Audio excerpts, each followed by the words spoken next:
is different now. Took a while to figure out who I'm meant to be. Everything is changing now. I'm getting older, feeling down, stuck floating in between. I'm moving on and I don't know where I'm gonna go. But let me tell you this, the one thing I now know. When you feel young and your world becomes what it's meant to be, what it's meant to be.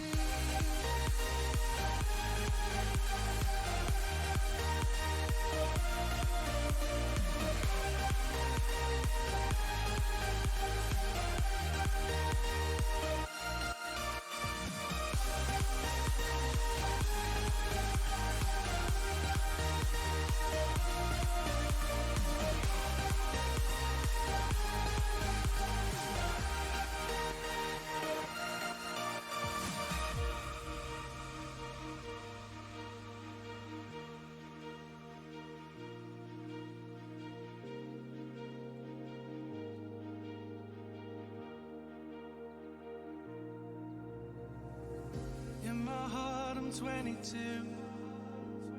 but I know that's not the truth. So I'll just dream beneath the stars. Remember what we used to do, hand in hand, just me and you.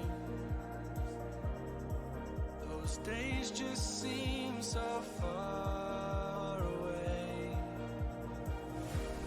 Time's moved on and I don't know where I wanna go. But no more looking back, there's one thing I still know. When you feel young and your world becomes what it's meant to be, what it's meant to be.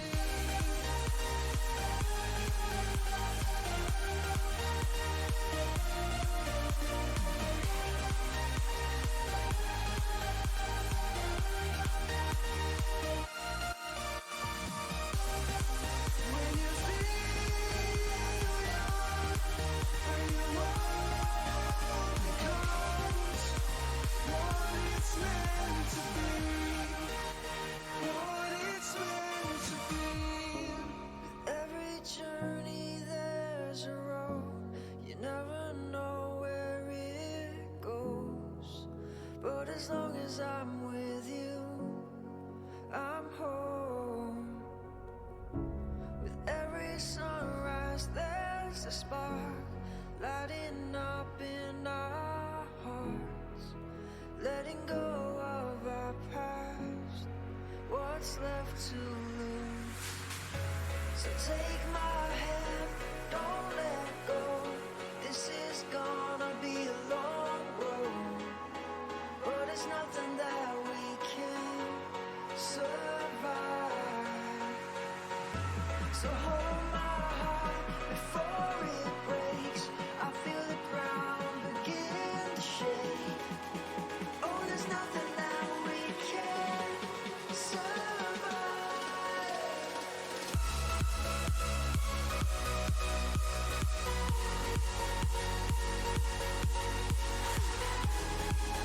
But there's nothing that we can't survive.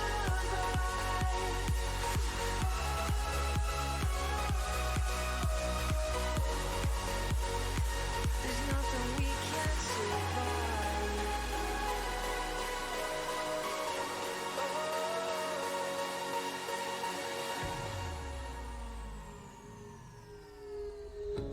With every heartbreak there's a choice. Forgive or forget, but never lose your voice. But as long as I'm with you, can find the truth. With every sunset there's a sky reminding us to never give up the fight. Letting go while I hold on to you. So take my hand, don't let go. This is gonna be a long road, but it's nothing that we can't survive. So hold my heart before it breaks. I feel the ground begin to shake. Oh, there's nothing that we can't survive.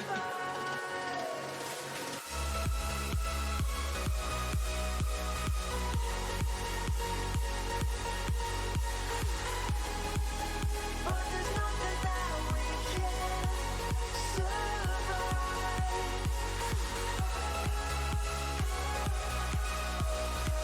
I keep holding on, I keep holding on. 'Cause there's nothing that we can't survive. You've been calling me 1,000 times all through the night. Must be something on your mind. Know that you're lonely and you've been for a while. Can see it in your eyes, can see it in your smile. I don't wanna let go, I don't wanna let go. We've been wanting more for so many years, and now it's finally here, finally here. I don't wanna hold back, I don't wanna hold back. Just hold you close and never let you go. 'Cause girl, you're beautiful, girl, you're beautiful.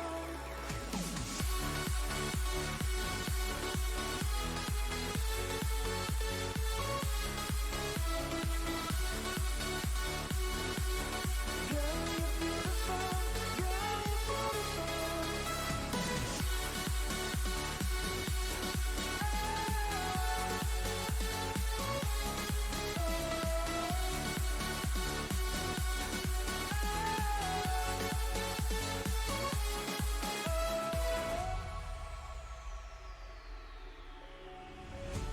There's more to say than how the story's told.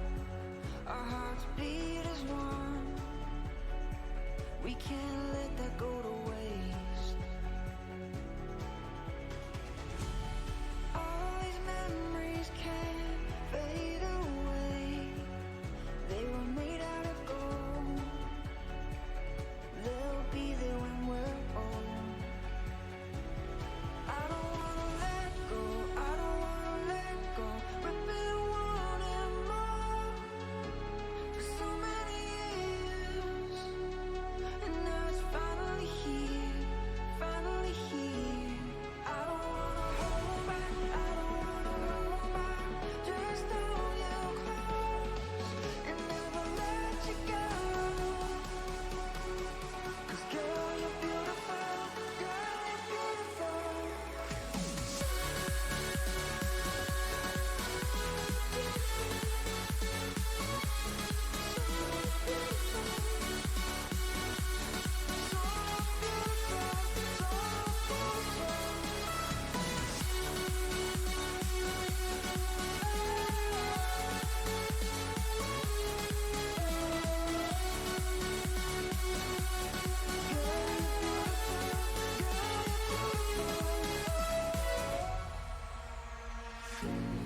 Lost in your room, but I won't be hiding. Heart of a fool, no, I won't deny it. The way I'm tossing and turning and rolling the dice. Strange to see there's love in your eyes. If I only knew, together we'd fight it. Now you say, let it roll, and believe me, right now I'm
trying.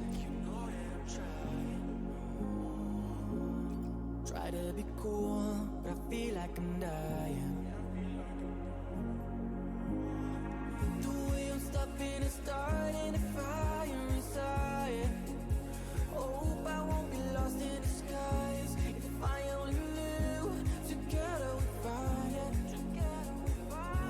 Oh, now you say, let it roll, and believe me, right now I'm ready to go. 'Cause my heart is heavy to hold. Out on to your eyes, 'cause tonight our minds will be too overcome and rise up right into the night. 'Cause you are the one on my mind.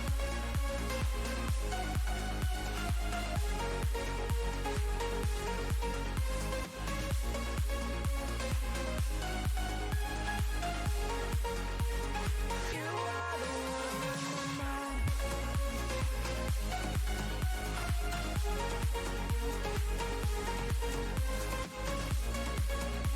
And rise up right into the night. 'Cause you are the one on my mind.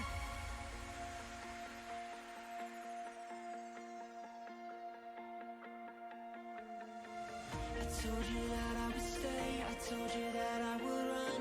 For your heart I would chase, 'cause it was only us. Used to do this for kicks, I used to do this for fun. Said for you that I'd change, 'cause you are my one. I said I'm not the best, I just don't get what you see in me. You said let your mind rest, 'cause I will love your heart completely. My heart is yours, hope you know that I will run, 'cause you're my home. You said, well, try your best, and I said, I don't let up easy. So if you want my scars, if you want my heart, then I'm all yours, really. My heart is yours, hope you know that you're my home.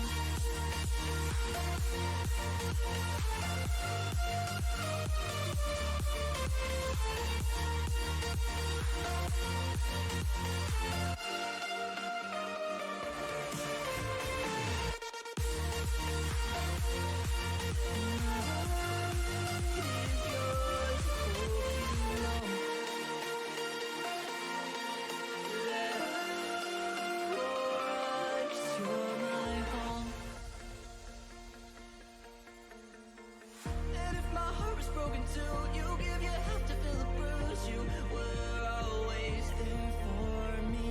I give my life to pay it back, and I will if you would ask me that. But you give your love freely. I said that I don't understand, but you sat down and took my hand. Said all you wanted was to have me, have me. I said that's really great and all, but it feels like you're my Adderall. You give rest and that don't come easy. I said that I get scared, and you said all your fears will fear me. So if you want my scars, if you want my heart, then I'm all yours.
sky racing by above our heads. We couldn't see the detour up ahead. Those Hollywood lights, they can leave you blind forever. I couldn't see it. I couldn't see it all the time. I couldn't see it. I was too blind to see the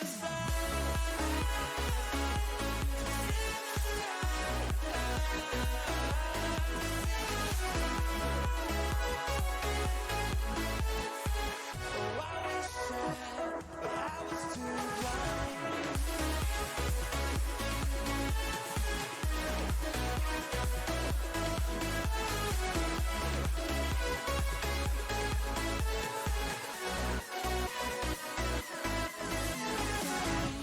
What could it be that you and I were never meant to reach the horizon?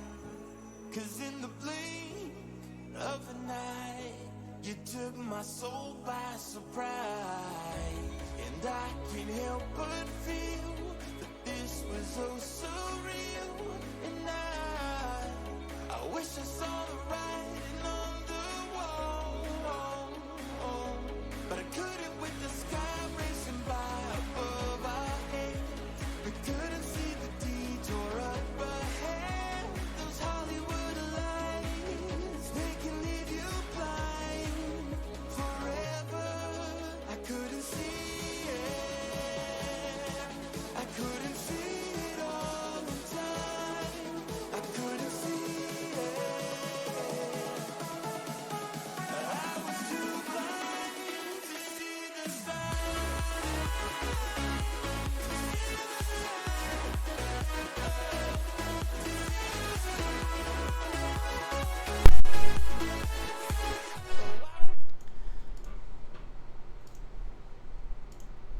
Okay, welcome everybody, ladies and gentlemen. We will be continuing the tournament today. Today we have Team CHO versus Team Top. Tears of the Rift versus Top or Feed, ladies and gentlemen. The draft has already begun. Let's get into it. And we have Caesar here with us today. How's it going, Caesar? Hello, hello, hello. It's going well. And you? Good, good. Can't complain. Cannot complain at all. Great. Well, let's get right into it. We've got Pantheon, Caitlyn, Rek'Sai banned out from Tears of the Rift. And then we have Blitzcrank, Yasuo, and a mystery ban. What are we going to get in the last second here? We know the Yasuo ban's definitely a good choice with Adjurit and the way he's been playing. Silas ban as well for him.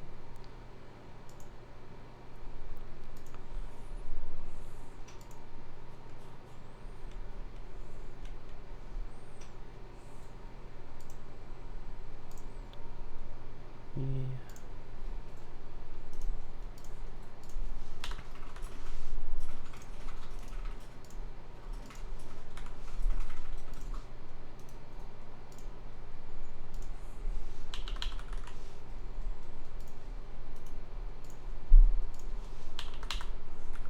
Alright, we will be getting Sivir first picked.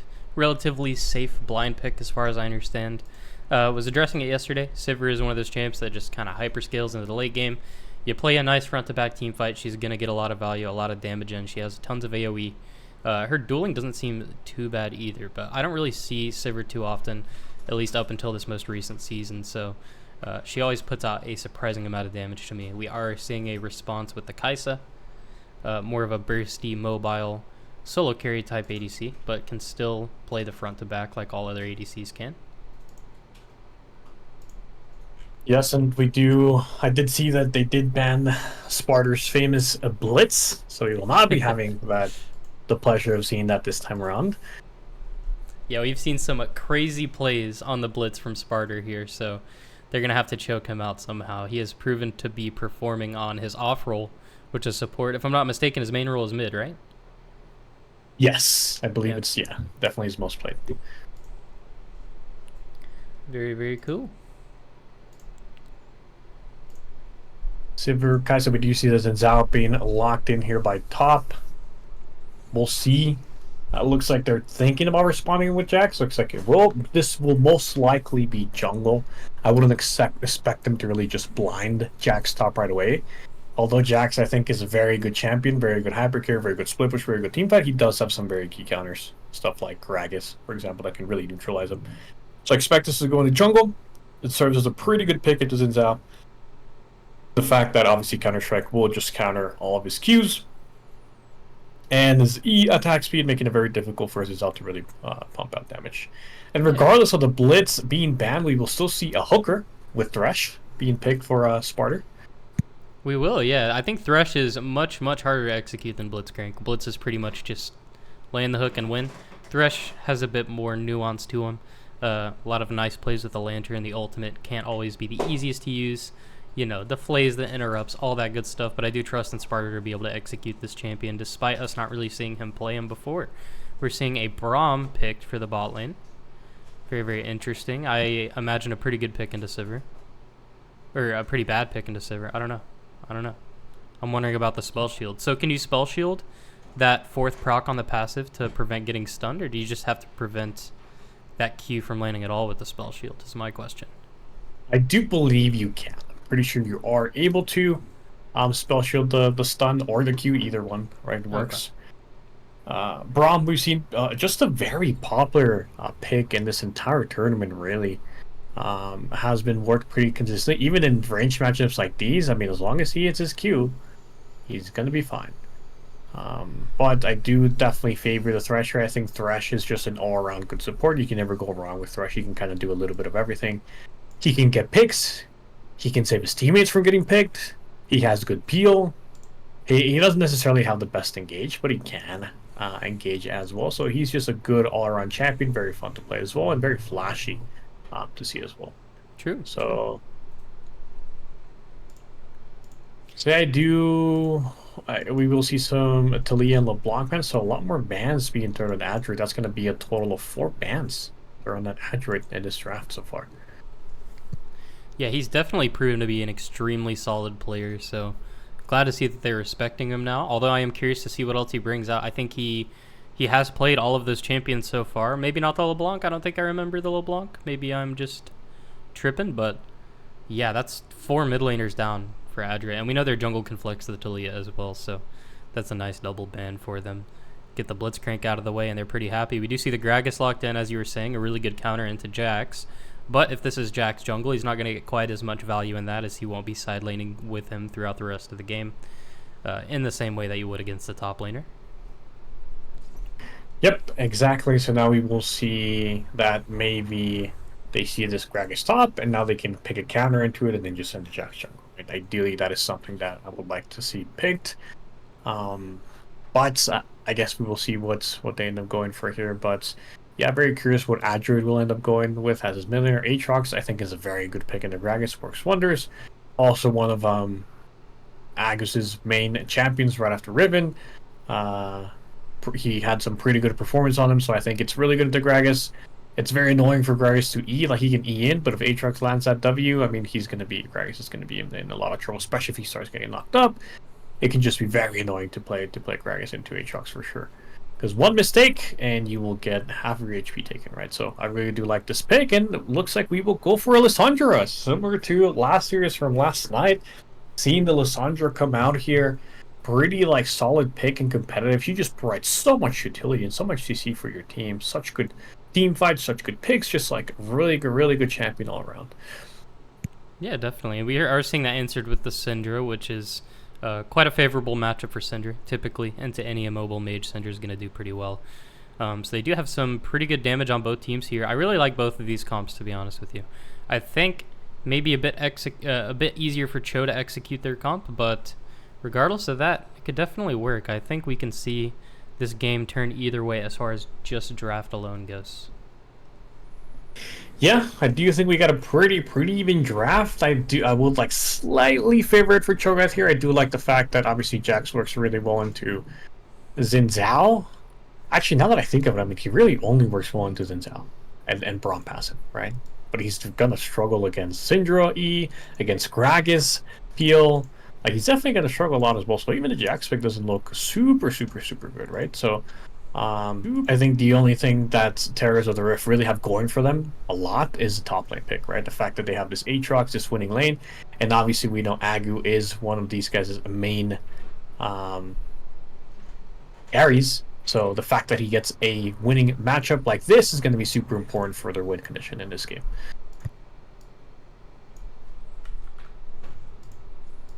The classic technical difficulties one moment.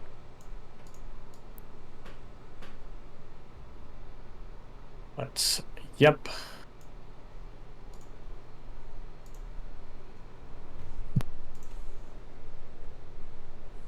Anyways, yeah, we're looking at a pretty good game today. I'm excited to see it. The drafts are looking interesting. And what more can I say? We just have to wait, get onto the Rift, see how they play it out. These are obviously two of the best teams. I mean, we're approaching the finals now, so these teams have already proven themselves. And I believe one of these teams will be eliminated today, though, if I'm not mistaken. Look into that after, but yeah. How you feeling so far, Caesar? Yeah, feeling pretty good. Pretty good. I think an interesting thing to kind of mention here as well is God Kula is playing this time around. We will not see Fent Yordle. So I wonder what that changed. Maybe it is an actual change that they did on purpose. Maybe they decided that God Kula is going to be the better member here. Or maybe Fent Yordle is just simply not available, right? We understand that although these are tournaments, right, people do have live stuff, right? Yeah. So we'll see. Wonder if he'll get subbed in later in the series. Maybe this is what they'll stick. Maybe they found that this is the working formula for them. So we'll see how that ends up working out. But yeah, we'll see. It is surprising to see. I would assume he's just not available. I don't think we've seen God Kula play yet, but regardless of that, Fent Yordle has been doing a really, really good job, especially on the Draven. He was quite a menace. So curious to see how things are going to change up for them. There's only one way to find out. Yes. Anyways, we are on the spectator delay. Got about 2 minutes left. Agu on the Aatrox again. I mean, this is one of those picks he just performs on almost every single time. The Aatrox and the Riven, even the Cassante, he tends to do pretty well on as well. So giving 0 bans to Agu, who is widely considered to be one of the best players on this team, is very, very interesting. But like I said, we did see some really good gameplay from Adrit and Perpetuous last time. So I think that Talia ban is really, really good to get out of the way. The Silas LeBlanc ban, in order to keep mid from just completely taking over the game, is great. We were able to counter pick mid on team top, so really, really good for them. Sivir Thresh into Kaisa Braum, just we'll have to see how it goes. We know that Sparta can land the hooks, so curious to see how many of those are actually going to result in a lot of value for their team. Yeah. It's going to be very interesting here. I think it's just a very even draft. I think it's not like, I think last night's series there was some like clear gaps that we would see, where we would see like, maybe this part about the draft, and I'm not really sure. We don't really know if it's going to work out, kind of like the Morgana pick last night. But I think this time around, I mean, this draft just looks very, very even. Very even. I mean, I think we have very kind of even drafts. There's no like real side that has like a clear advantage. So I think we're going to get ourselves a very, very, very competitive, very close game here. Yeah, I'm thinking so. And Prophet has requested to see your shirt, by the way. He wants to see the whole shirt. How does he know that this is a special shirt? Well, I mean, it's just, it's from the first team that I was in.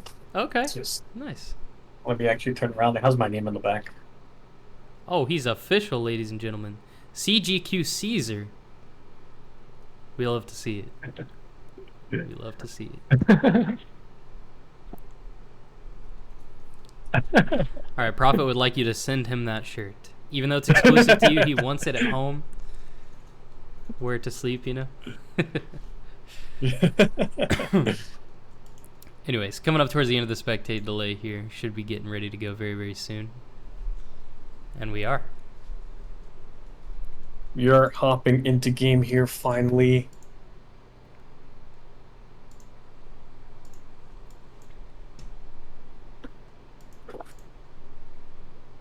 I don't know if they still make these. Like this shirt, it's from like 6 years ago or something like that. Right, it's from a really long time ago. But I'll ask Prophet. Forever like you do, Michael Jordan jersey. So like that would be fun. But it looks like we are into game. We'll see the classic. I think we'll see what happens level 1. Tryhards we know like to have a level 1 strategy where they always like to get a ward on the enemy buff to at least get some tracking down. We'll see if Terra's of the Rift or if top has a similar strat like that.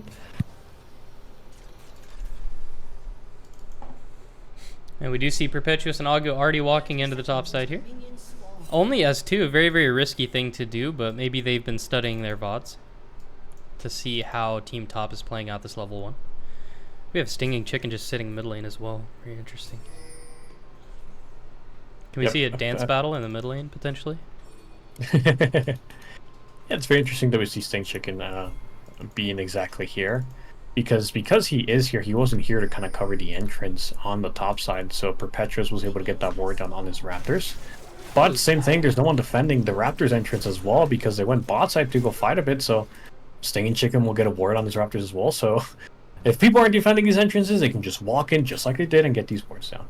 Absolutely, and we did see some really heavy trading in the bot lane already at level 1. They just decided to ego each other, so very interesting. Definitely looks like it came out in favor of Team CHO here. Godcool is full HP. Sparta doesn't mind taking a little bit of damage, while Pink Spam took a little bit of extra damage. We know the Sivir has a lot of poke into the Kai'Sa as well. I imagine in the lane, it's relatively good for them. The hook's going to go wide, but that's okay.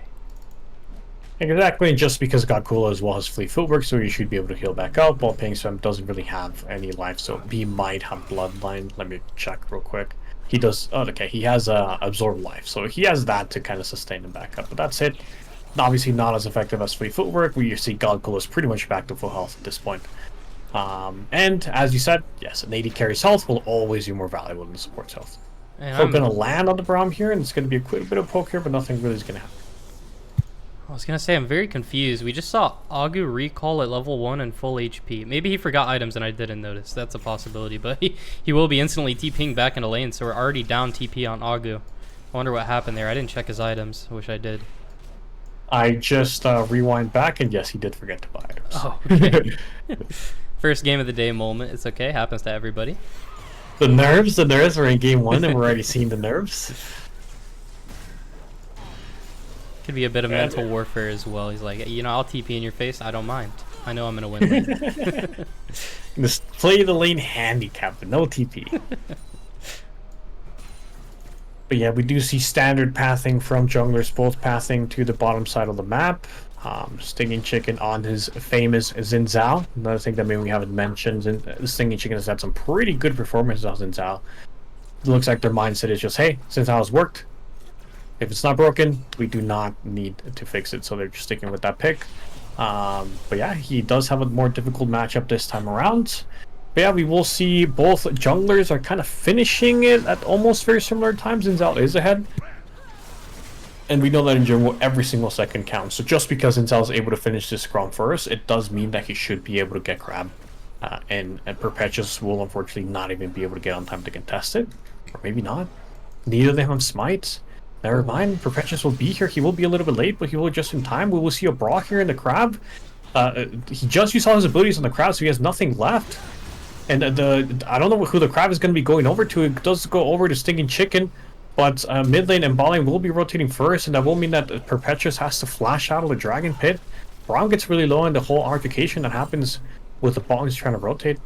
But overall, Crab goes over to Stinging Chicken, and a gank is trying to happen here. Stinging Chicken does cancel his recall. Flash going in. It's going to land on Braum. Really nice flash here. Will be first blood coming over to Cho'Gath's team. Xin Zhao's coming in for the cleanup. Ooh, but he uses it way too quickly. Jack flashes to follow up. Doesn't any finishing off Jax at the end here. We're still fighting. Looks like Sparta will go down as well. Double kill going over the top. And yeah, despite everything that happens, top does come out winning with 2 kills on the Kai'Sa. And Stinging Chicken got the Crab. And yeah, top is really feeling really good about that play. Yeah, that's definitely not the result that I expected, but a really good turnaround there from Stinging Chicken. Going to be able to get 2 kills for the Kai'Sa, which is just absolutely massive. Definitely want to get that champion snowballing. As we know, she does have that hyper carry potential. Lots of mobility, lots of damage, burst DPS. She's got it all. I hate Kai'Sa. I think the champ's OP, but we don't have to get into that right now. That's okay. Definitely. If someone's really good on Kai'Sa, they can definitely be really annoying to play against. But yeah, we do see top lane, Agu has a massive HP lead. Gragas did get nerfed a bit, so he doesn't have as much sustain as before. But yeah, Agu off to a really good start despite him not having TP. He looks like he doesn't even need it. And Angry Enchilada, I mean, yes, he is low on health. He is, you know, but he is popping his pots, and he does have TP. He can use it at any moment to just replenish back to full health. So he's not super worried about the situation so far. But yeah, Pinksfam coming out ahead with 2 kills. We're going to see how impactful that becomes in the bot lane.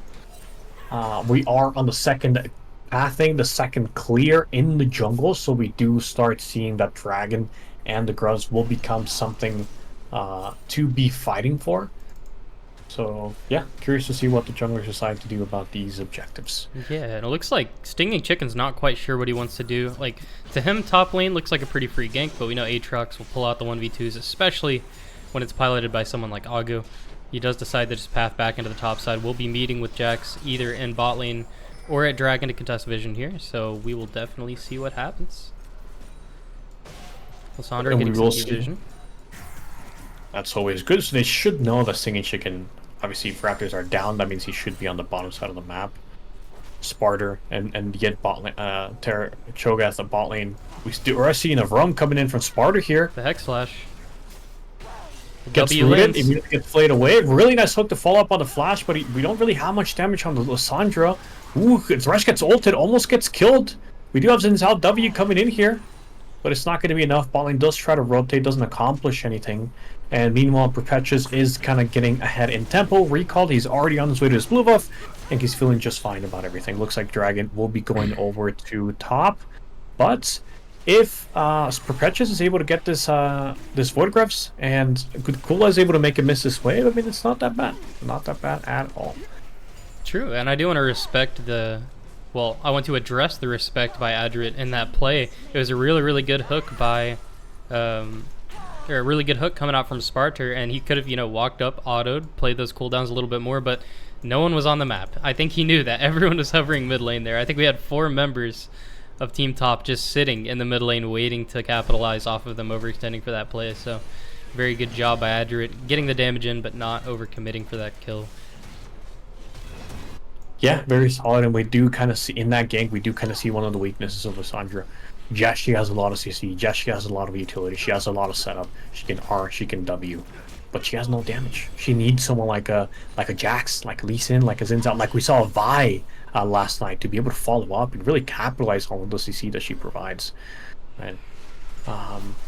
But yeah, we do see Voidgrubs going over to Cho'Gath, so it really is just a classic trade of Dragon for Voidgrubs here, and looks like the game junglers will just go back to clear normally. We do see a bit of a CS lead on the top lane, and yeah, despite Ago's unfortunate situation early, he still is managing to win the lane thus far. Yeah, and the TP's back up as well. He's level up. He's chilling for now. Not a whole level up, but you know, got that XP advantage. He can continue to zone Angry Enchilada off of the wave, and at this point, top is basically won. If Agu doesn't make any mistakes here, then there's no reason he should ever be losing this lane or getting behind. He should be able to snowball very, very nicely here. Yeah, and we do see Adrid kind of struggling a bit in the mid lane. It definitely makes sense. Lissandra is not such a long-range mage, right? She is relatively short range. We do have a roam attempted by Sparta, but Syndra will just Kiwi, and Sparta will not be able to hook or even be in range to hook at all. We do see Perpetuous looking to take the crab here, taking advantage of the fact that he does have Sparta nearby, and that will be crab going over to Joe. But now that I'm kind of seeing this matchup in the mid lane, I think the Syndra pick does make a lot of sense, right? The fact that she has so much range, it's very difficult for Lissandra to even win trades at all. Yeah, absolutely. Pretty much any immobile mage, typically Syndra will be favored against. So we do like to see the counter pick executed properly, able to play safe against these Thresh ganks as well. I mean, Sparta has been hovering mid for a solid minute here, trying to make something happen with this Hex Flash, and although it's possible, I think we are going to run into the situation again where Lissandra just doesn't have much damage built. We already have Merc Treads on the Lissandra in order to negate that stun. Probably a pretty necessary decision for her laning phase. Oh, we're going to see a flash by the Braum on a God. Kula will answer with a flash of his own. Braum passive will not proc. Sparta failing the flash over the wall, but not the hook. The hook connects. We're in a 3v3 situation. The bot lane, the double stun comes through from Perpetuous. We'll see if he's able to get the kill on the Kaisa. He's not. Pink Spam is able to E away and actually just safely turn this into a favorable fight for his team. Stinging Chicken almost able to secure the knockup. Will not be able to do so, but Godkula and Sparter will be able to just kind of neutralize this out now after unfortunately losing Perpetuous to that play. Perpetuous had flash available. I guess he just didn't think he needed to flash for the Kaiser. Thought it might be too risky and he'd die anyways, but regardless of that, I mean, Pink Spam still has flash himself. It's going to be kind of hard to deal with this Kai'Sa already. She's sitting on a Kraken Slayer, coming back into lane. I'm curious to see if they're able to turn this into some 2v2 action. Yeah, and it was a very interesting situation.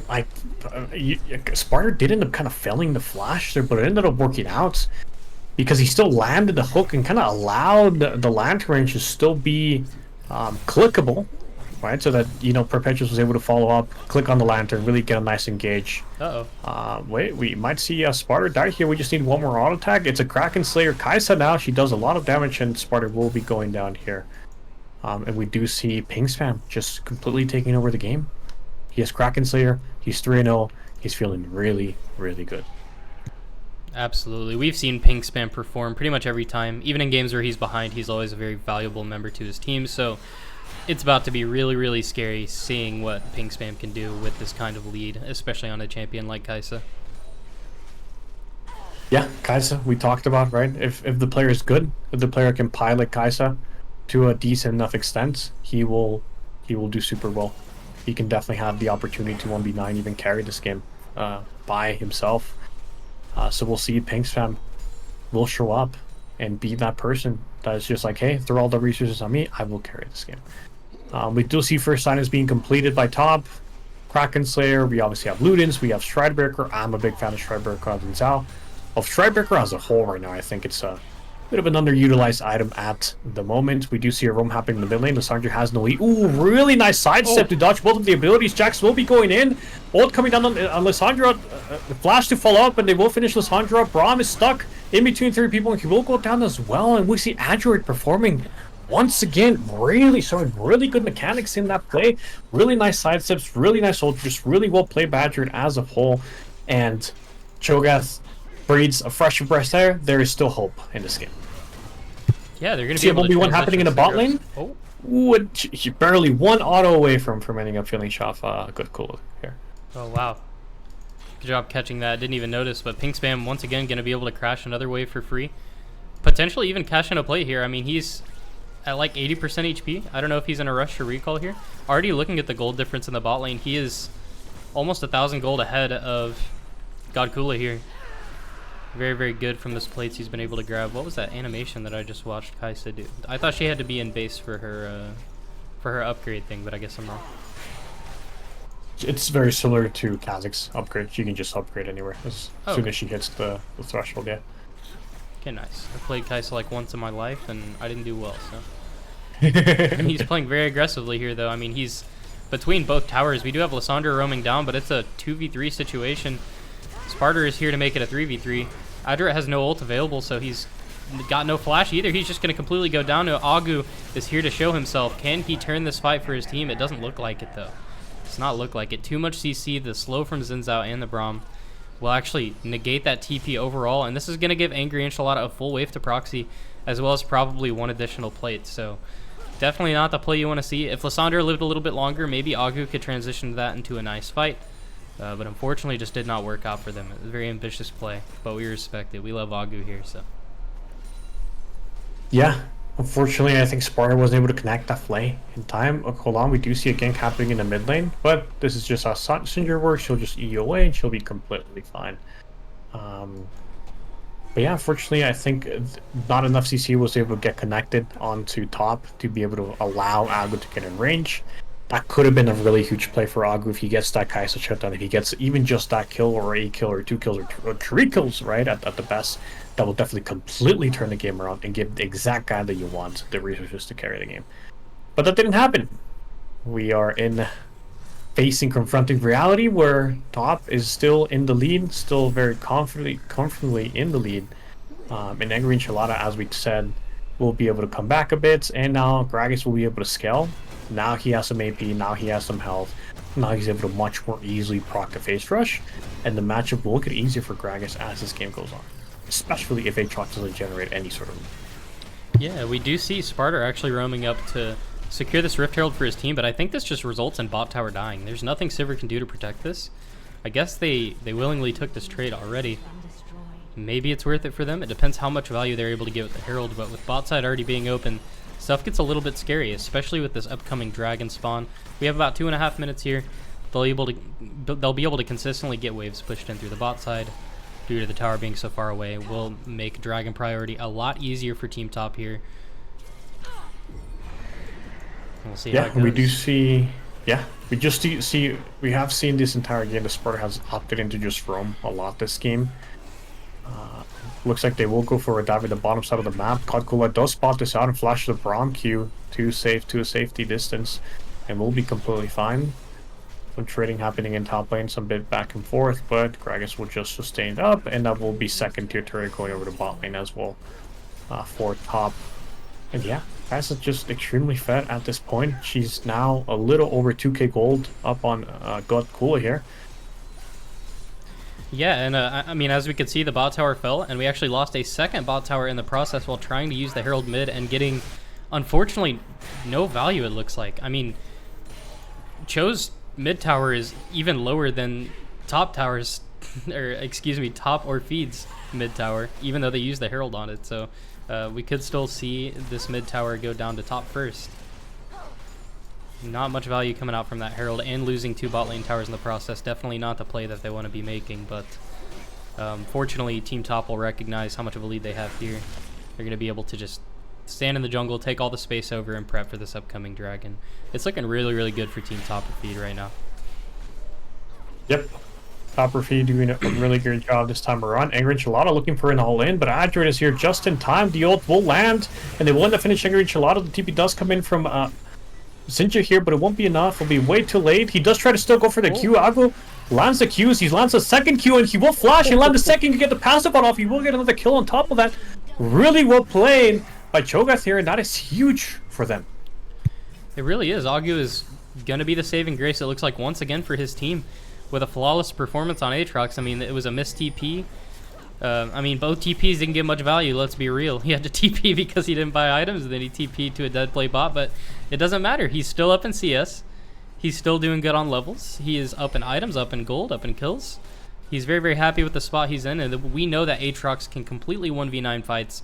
Just curious to see how well he's going to be able to perform into the Braum, Syndra, and Gragas. Very, very hard champions for Aatrox to just completely run over 1v9. You know, he doesn't want to be getting CC'd in a lot of these cases, but we know that Agu can do it. So I don't think the game is completely over for CHO by any means.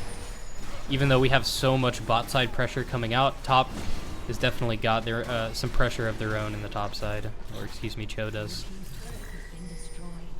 Yep, and there will be another top lane turret, or a top lane turret going over to topper feed, but they will trade for Dragon. Stinging Chicken find himself in a very awkward spot here, but he will just be fine and be able to get away. Didn't have to use his ult, didn't have to use his flash, didn't have to use anything, which they would just walk away. They are looking to collapse on Aggro here. Aggro is forced to R, but the E from Gragas will still land. He will get slowed down. He's getting a close in by Stinging Chicken, but the land 2 will come just in time to save his life. Wow, Thresh plays. Big Thresh Gaming. Props to Sparta. He pressed the W key at the right time, but hey, it could have saved them a shutdown onto Aatrox. Well, I guess Aatrox doesn't have a shutdown somehow. I'm not sure how that works, but... Oh, Sparta. You see Stinging Chicken kind of in an awkward spot, but the movement speed that you get from Stridberger just makes it so easy for you to dodge all of the abilities that Thresh puts out. Hook does try to get Stinging Chicken, and does go wide, and we do see just a bit of half an ARAM here happening. Agu is trying to go in on Kaisa. The 2 knockouts will land. Braum has to press ultimate to be able to respond. Really nice hold coming in from Syndra, but he's just going to throw Jax right into Kaisa. He will flash ult, but it's just not going to be enough to be able to get the Kaisa. They do peel her in a really good job. Adri does come in the back, but it won't be enough. Looks like, ooh, really nice flash going in from Adri to save his life. And Sparta, very close to being dead. He will go down in the end here. Gragas will get rooted, but he's going to be completely fine there, it looks like. Stinging Chicken knew that Kaisa was going to be fine. He knew Pingston got it. He trusted his teammate to live through the Jax being right next to him. And... he did that. So they actually top kind of realized that Jax was right on top, and they just completely all turned around to peel the ping spam there. So that was also really well played by them, and that will be, looks like Baron going over the top of feed. They're feeling really good about this game. Yeah, that was really nice peel for ping spam there after mistakenly throwing Jackson, but I'm honestly shocked to see this instantly turn into a 20-minute Baron. That is the risk of kind of accepting and allowing these 5v5s to happen against a team that already has a lead against you right when Baron's coming up. They weren't able to get them low enough to prevent them from doing it, so yeah, topper feed looking like in a very, very favorable position. And we'll see. Yeah, and I think I'm definitely starting to see. I like Top's strategy of they're just kind of going with what's working, right? They don't care too much about getting countered or finding a counter. They're like, hey, we know Ping says Kai'Sa's really good, right? We're just going to go with that. We know Stinging Chicken has been performing on the Xin Zhao. We're just going to go with that, right? I think those two have been like very clear picks that have been working well, and they've been the primary, I guess, carries of this entire game, right? And it just goes to show, right? I think more than counter, more than finding yourself a good matchup and a good team comp, what matters the most is that you're able to pilot your champion to an expert level. We do see a collapse here happening in the mid lane. Jax is looking for a Neon Kai'Sa, but he doesn't have vision to jump in on her. We do see Agro turn on his ultimate. Xin Zhao's still trying to fight. He does knock Jax back into his Kai'Sa, but it won't be enough. Because Xin Zhao's very close to coming down. Sin just rotating very late. E coming in from Lissandra. Root going in on two people. He will ult himself. They do get the shutdown on Xin Zhao. But Syndra's here. Really nice. Massive. Not really quite connecting anyone to E. The fight is very close, but Syndra is dealing out so much damage. W lands just in time. Double kill for Syndra here. And it will be a win going over the top. Syndra comes in just in time to save the team fight. And Syndra and Pinkside just end up cleaning him up and just killing everyone in that fight. Yeah, the Syndra positioning was very, very scary there, but Syndra really made it work. He really did make it work. Jax did not have the leap in order to secure the counter-strikes done onto him, so he just kind of did damage for free.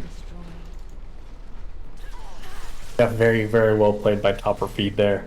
And it will, looks like, get two mid towers here.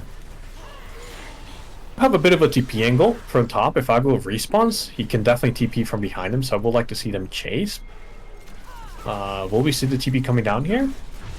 No, we will not see a TP. This will be a really good TP angle from Agro. I think he's thinking about it because he's still just sitting in base. Yep, there we go. We do see the TP going here. But looks like they're just going to get out. Yep, nope, nothing. Looks like they're just going to get, everyone's going to get out.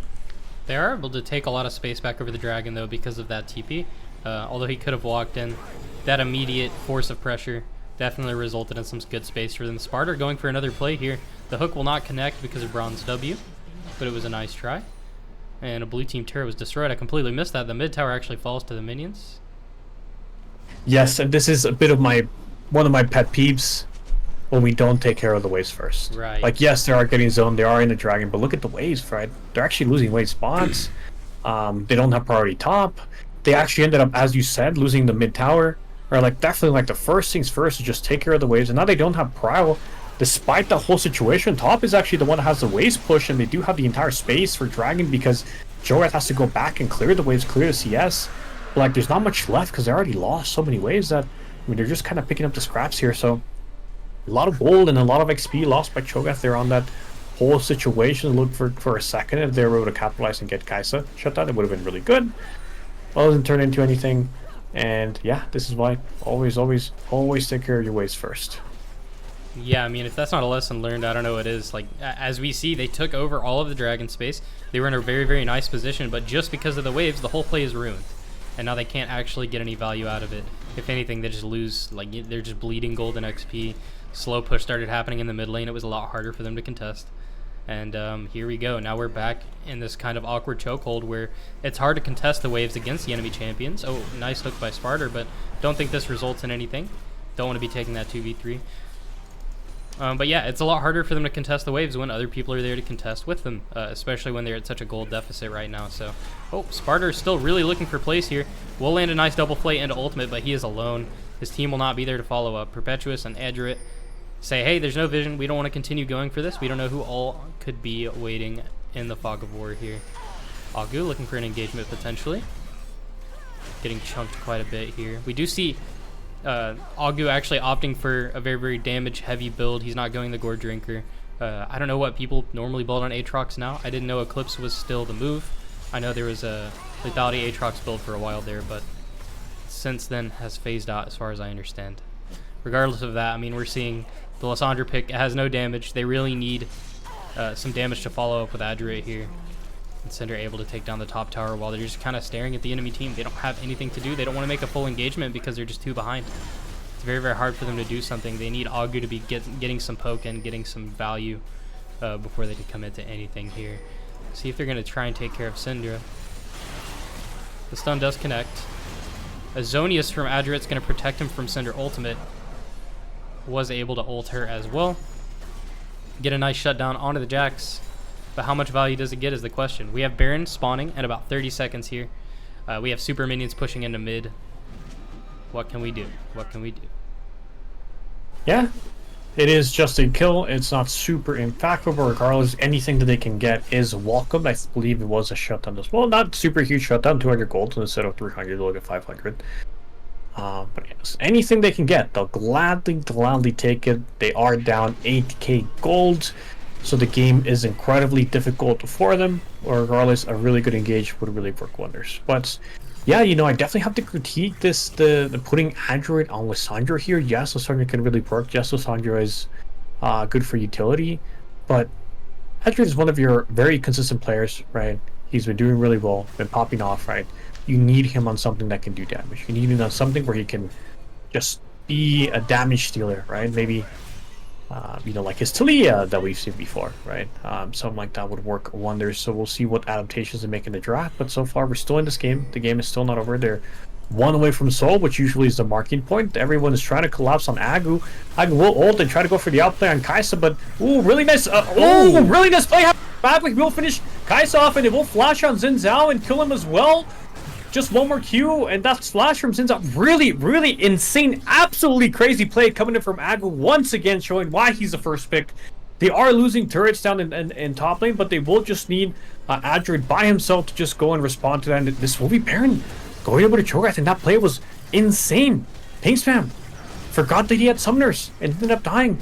And now Cho'Gath is kind of breathing some air, but there is two people, you know, sieging this Nexus turrets.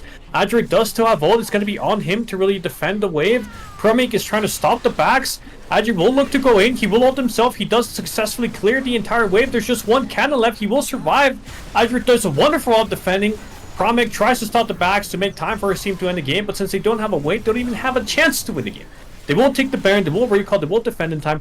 Really well played by Cho'Gath. Really well played by Adjurate on the base defense, because if he dies there, maybe top lane either ends the game or takes both Nexus turrets. Yeah, that could have been GG. That was a very, very close fight, and wow.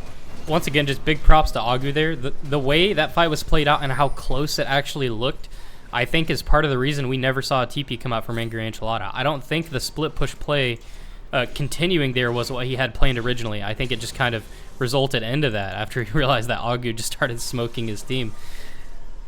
So very, very well played by Augu, able to barely turn that fight very well into his favor. That is an Aatrox moment for sure. The healing is crazy. Sparta will flash out of the body slam from Angry Enchilada. Hook landed onto Syndra is very, very good though. Syndra forced to flash here, but Lissandra has an opening. Will be able to actually ult the Kaisa in this situation. The hook will land as a follow-up. Pink Spam will retaliate with an ultimate of his own, but Augu is in a fantastic spot to just pop off here. Nice EQ3 coming into Syndra. Will finish now off. Root coming into Kaisa. She does finish off Adjurate, but it won't be end. Hook landing in on Braum, and they will end up killing two people here, and they will deny the soul from coming through. They are pushing mid. How much damage will they be able to do to the Nexus? Will they be able to end the game here? Looks like they're calling for it. Perpetua's just dropped the dragon. They're actually going to be looking for the end here. Sparta does hex flash in. Hook will not connect, so Angry Enchilada does stay alive, and it's very key that they stop him from clearing the waves. I don't think they have enough time to win the game. I think it is a mistake to leave this dragon open, unfortunately.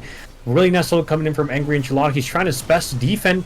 Sparta no longer has enough mana for a hook here, so Angry Enchilada is able to get away just fine. They do have a bot wave coming in from bot tower, and man, this is going to be a very intense fight. They need a recall now. There's a lot of urgency. They need a recall, and you need to get back as soon as possible, because this soul is still up on the map, ready to be taken.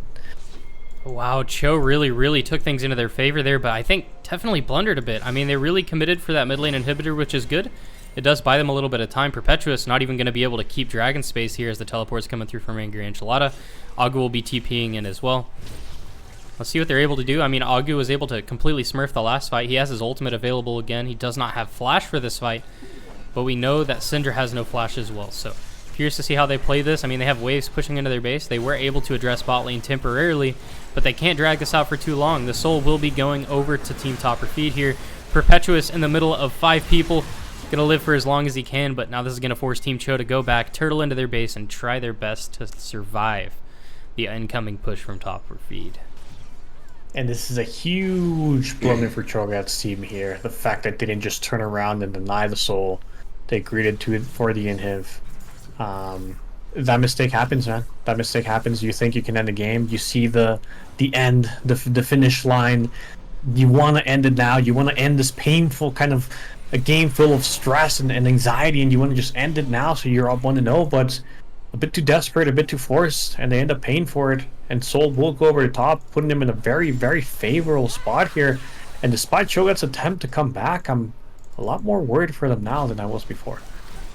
Yeah, I agree with you there. And I think a lot of that play with staying in the enemy's base from Team CHO here was reliant on actually getting that kill onto Angry Enchilada, but we saw some extremely cool footwork from Angry Enchilada there, actually able to dodge so many skill shots from the Thresh, from the Aatrox here, survive in that case and make it that much harder for them to actually turn and go for the Baron.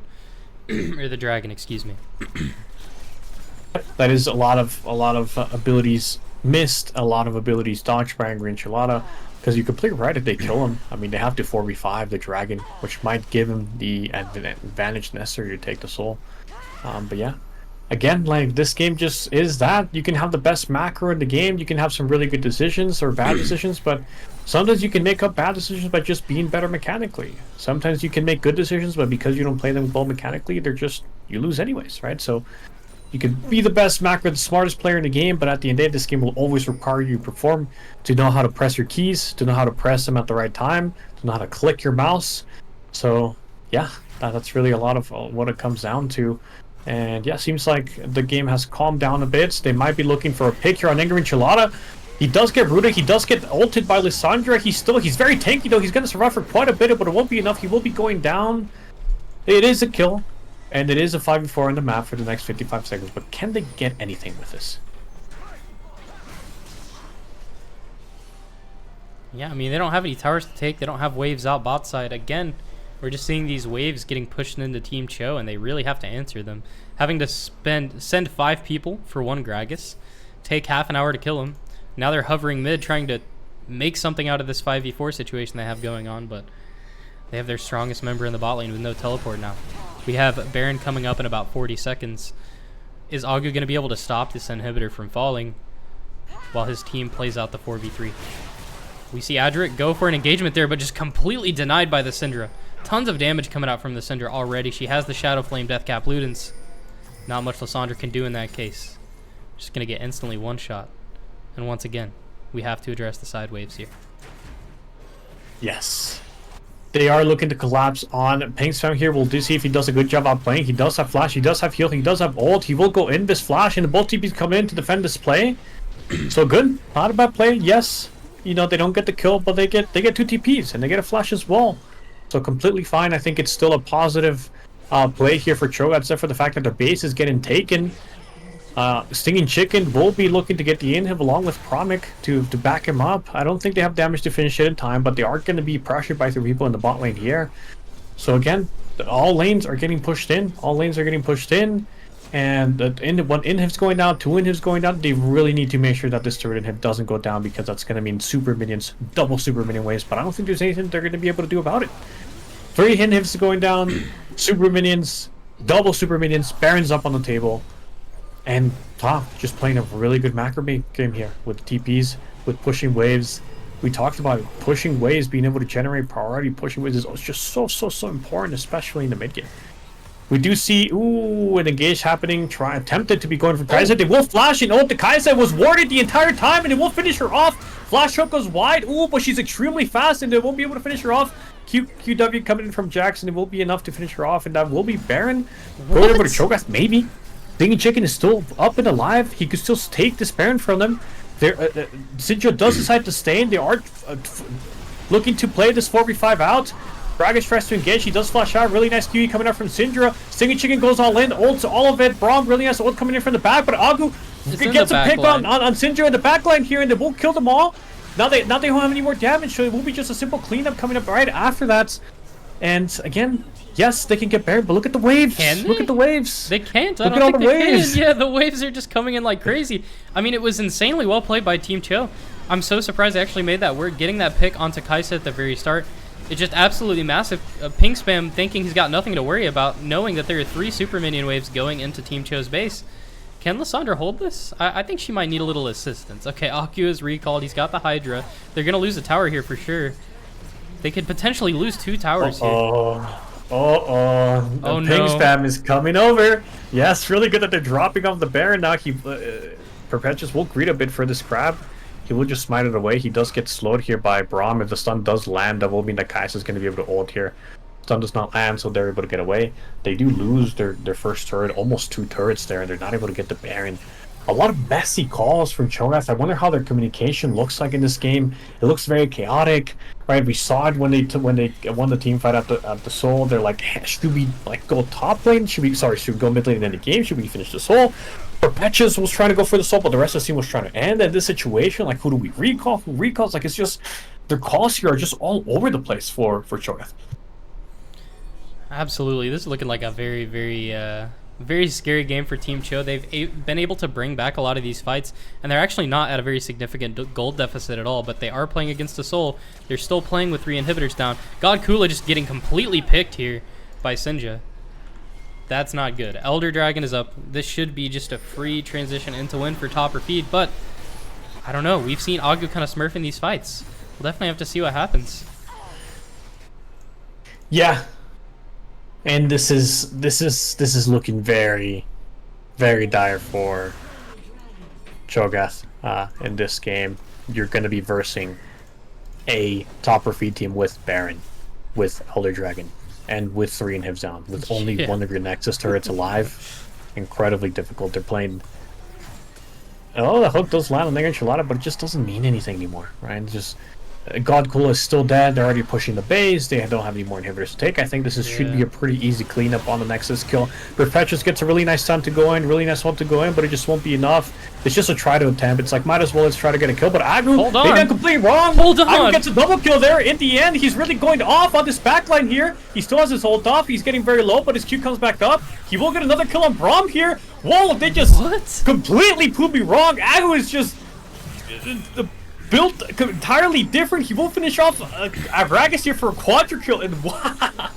What? Wow! Cho'Gath just complete defended against a team with Elder Baron in a 4v5 situation. I guess we'll call him more like a 4.5 situation because God Kula did end up arriving there, but wow, they just completely told me to shut up and proved me wrong entirely.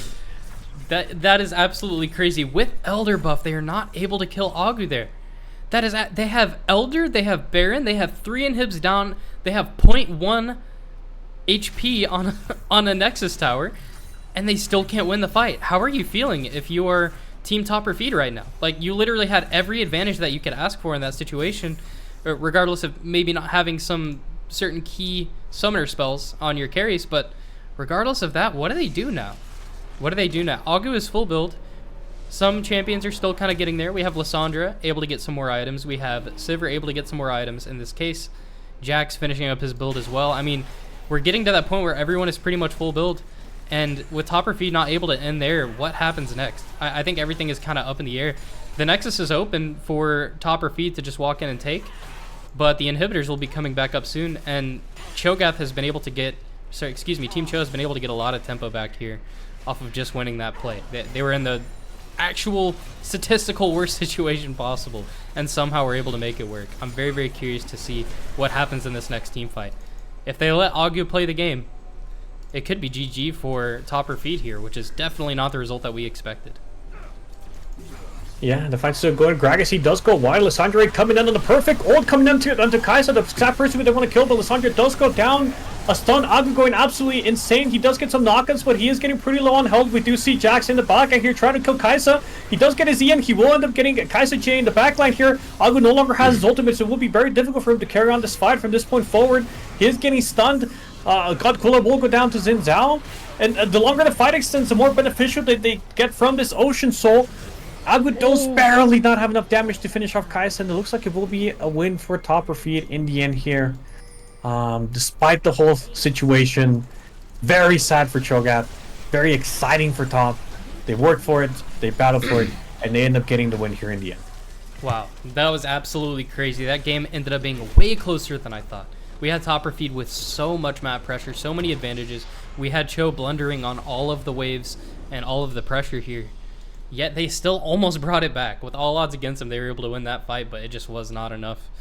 Very, very well played to both teams, to be honest with you. Oh, we have Agu with 48,000 damage, excuse me.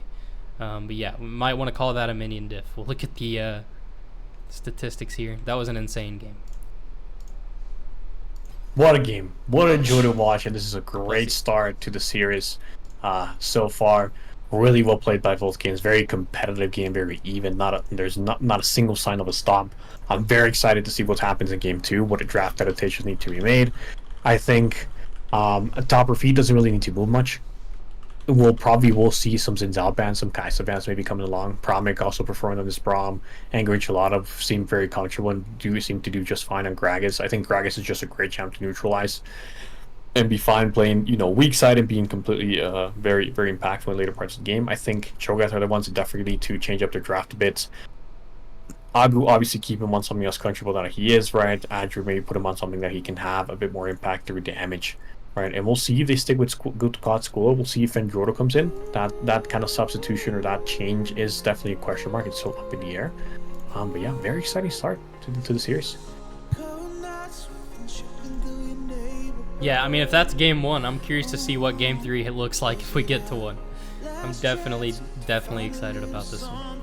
They're deciding on the side selection now on Team CHO, so we'll give them just a second here.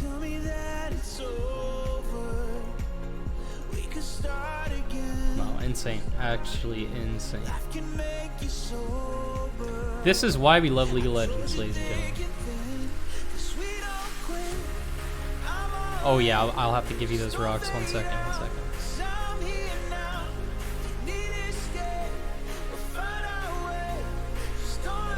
You guys gotta hold me accountable for these, for the betting. I forgot like 2 or 3 games yesterday. I mean, it's no one's fault but mine, but...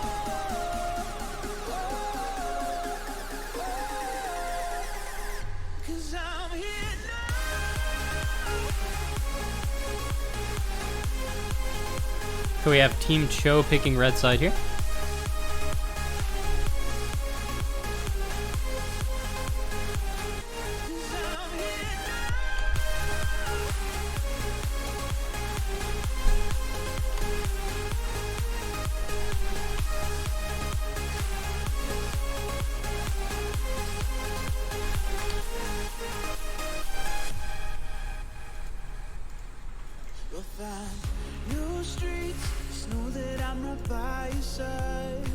Also, I'm gonna say something now because I know I'm gonna forget. I told you guys we were gonna be doing Overwatch stuff at one point, and that point is coming very, very soon. There is currently a sign-up form in the Overwatch tournament announcements.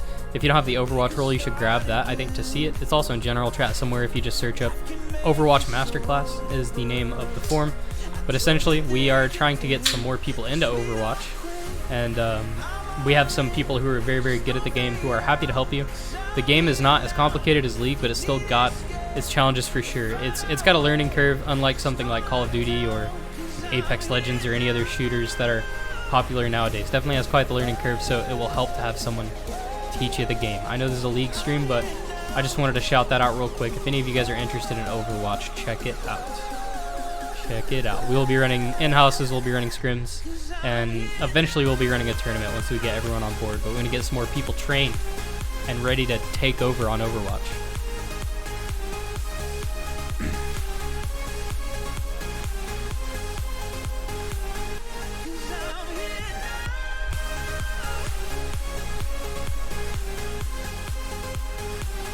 And can someone move? If any of you are watching stream, can someone move to allow Caesar in?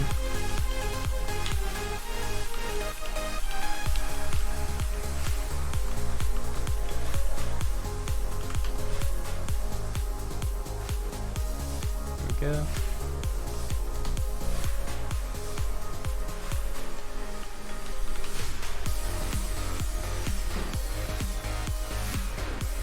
Okay, should be getting into the draft shortly here.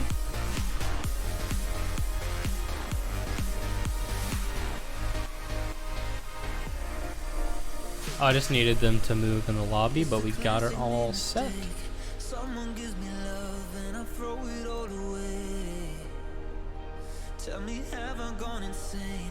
Talking to myself, but I don't know what to say. 'Cause you let go, and now I'm holding on.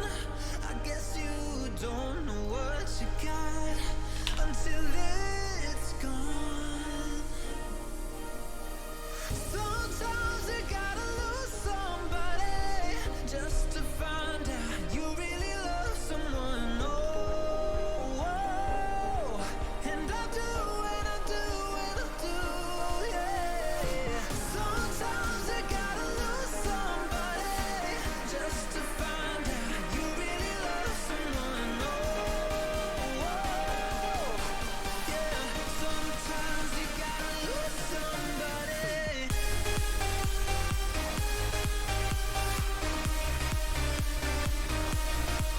Okay, draft has begun. Let's get into it. Sometimes you gotta lose somebody.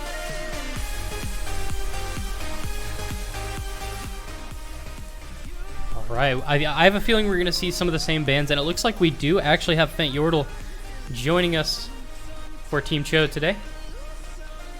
So the Draven will be the first band.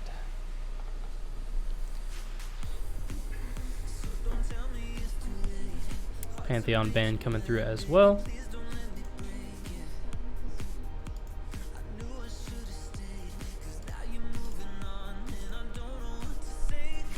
The Blitzcrank, the Yasuo. Pretty standard band so far. We are seeing the Draven band introduced as Fent Yordle is taken over on the ADC.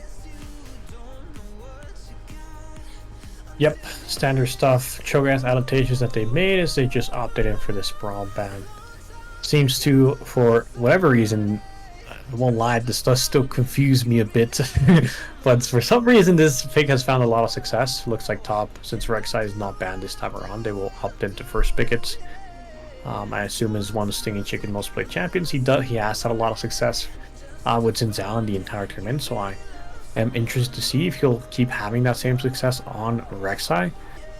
Usually my whole logic is if it ain't broken, why fix it, right? Don't fix it, right? So they are deciding to, despite the success they've had on Xin Zhao, change it onto Rek'Sai. And we'll see Viego picked here for Perpetuous. Viego, very good pick, has a really fast clear, really good team fighting. He's a champion that can definitely 1v1 and pop off. All he needs is just that one resets on a decent champion and keep him take over a team fight for sure. We do see what looks like Ziggs, I guess, looking to get flex here. He might go mid, he might go bottom. We're still not exactly sure where it will go. But yeah. Interesting. I don't know how I feel about the Ziggs pick here. Ziggs is one of those champions that seems to either perform or he doesn't. So I'm definitely curious on how this is going to turn out. Snowballed Ziggs is very, very menacing to deal with, but I don't know. If you get behind on that champ, I feel like your damage is just not enough. It's not enough. But I don't see him very often, so I don't know anymore. I really don't know. We're seeing the Kai'Sa locked in again. Kai'Sa Rek'Sai, the double Void. Can we see a full Void team, please? Can we see the Cho'Gath support, by the way, from Sparta? I know he's a Cho'Gath player. I want to see it. Just Rek'Sai, Kai'Sa, we would need like what, a Milcall support, Cho'Gath top, and then something else. But looks like it's not going to happen. We're going to see Leona picked here. Very solid pick here instead of the Braum. Leona, just very tanky, provides very good CC, just a solid pick overall. They do give CHO the opening to just counter pick this. We'll see if we see Sparta and a hooker once again.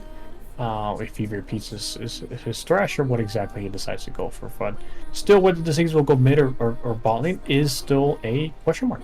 Oh, Alistar. Okay. Alistar, a very good pick into Leona and Rek'Sai. And Kai'Sa, honestly. Alistar is one of my favorite champions. I think he's a champion that gets a bad rep for being useless, kind of like our Morgana Slander yesterday. But I think Alistar's broken, but maybe that's just me. I mean, you got a Malphite ult on like a 6-second cooldown. It's kind of insane if you ask me. I used to play a lot of Alistar mid. Very fun, very cheese.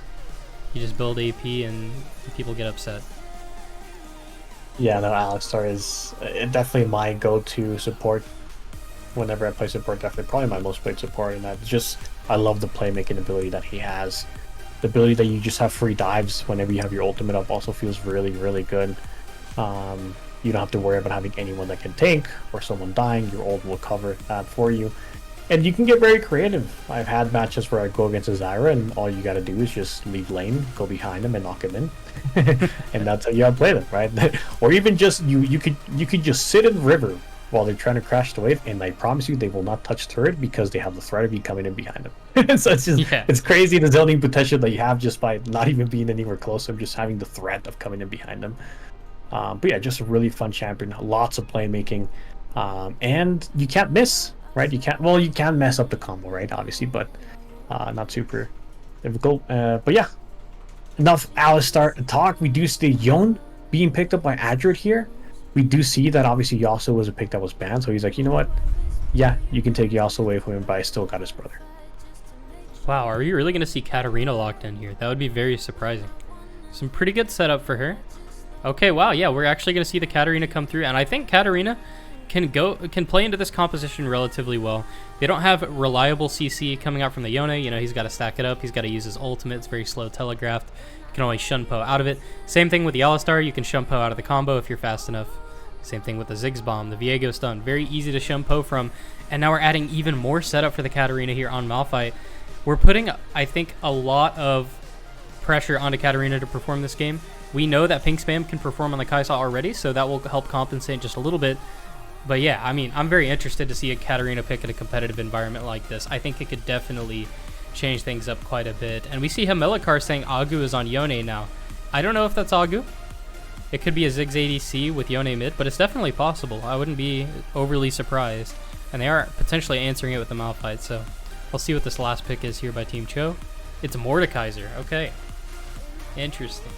Not quite the 1v9 champion, in my opinion, that you would typically see Agu on, but I'm sure he can make it work. Yeah.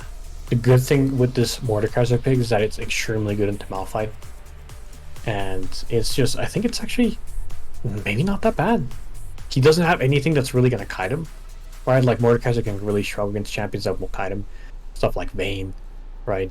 Even like an Aatrox can kite the Mordekaiser, right? But really, like, Malphite will really be able to kite him. Rek'Sai can't kite him, right? Leona can't kite him. The only thing that can maybe kite him is Kai'Sa, right? And he doesn't has the possibility of just ulting Katarina and fight so that they don't even have to worry about her at all. Yeah. Or he just ults Malphite so that he doesn't even get to ultimate in the fight, right? So I think Mordekaiser, you know, is actually a really good pick. Obviously not your standard 1v9 champion like a Camille, like an Aatrox, like a Riven. But in this specific situation, I think it's a really good pick. I do like CHO's draft a lot more this time around. We did see, unfortunately, Sparta did miss a lot of hooks in the last game, but Alistar, it's going to be a lot more consistent.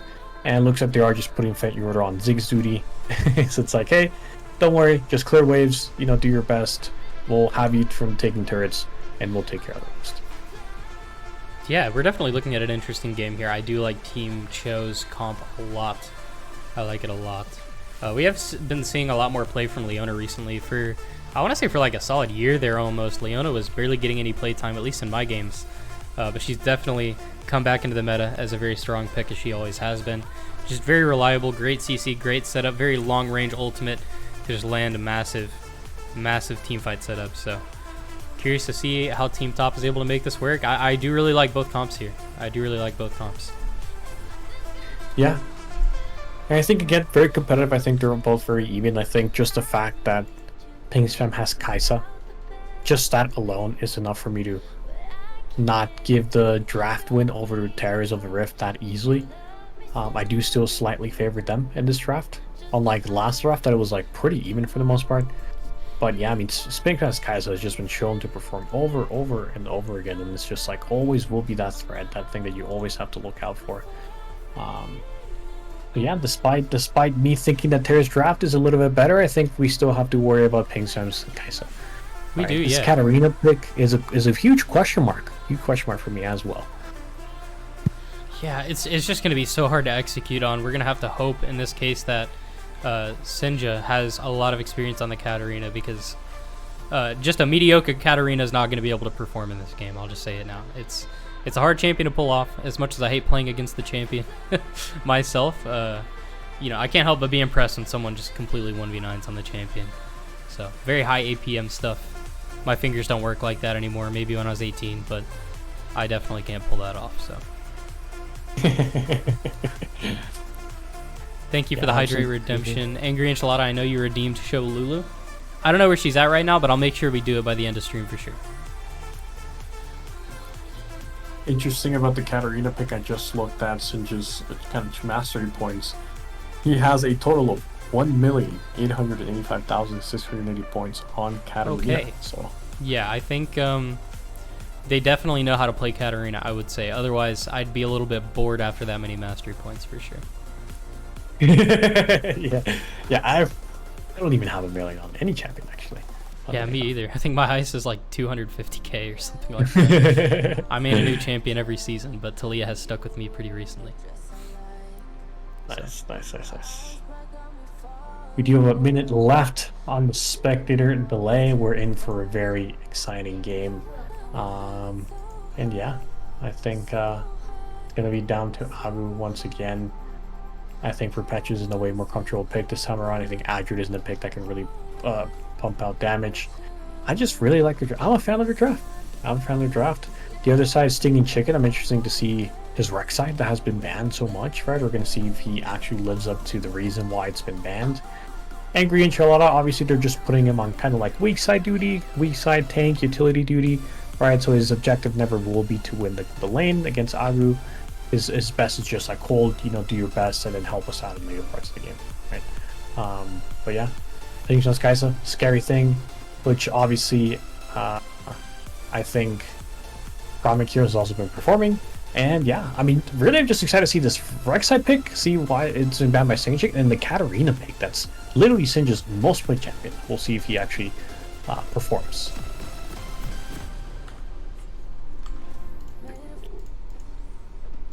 All right, we're getting into it. That felt pretty fast, and we're happy about that. We are on to game 2. We'll see how these teams perform. Yes, we're on to game 2.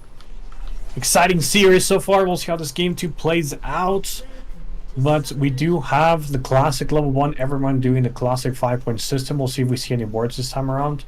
They do end up pausing. I do believe Stinging Chicken is still sitting in base, so he might have been AFK. Maybe he went to the restroom and didn't come back in time, or maybe he might have DC'd. Whatever it may be, he is sitting in base, and that's where the pause will come in here. Okay, sounds like it was a 1 minute 20-second pause. Some people getting ganked IRL. It happens. We had to go to the bathroom, No comment on that. It happens. Everyone needs a bio break every now and again. We do have a whole 3 minutes after your game is over, but I'm not going to be that guy. I'm going to get a drink real quick. Excuse me. My throat is getting sore. I'll be right back. Sounds good.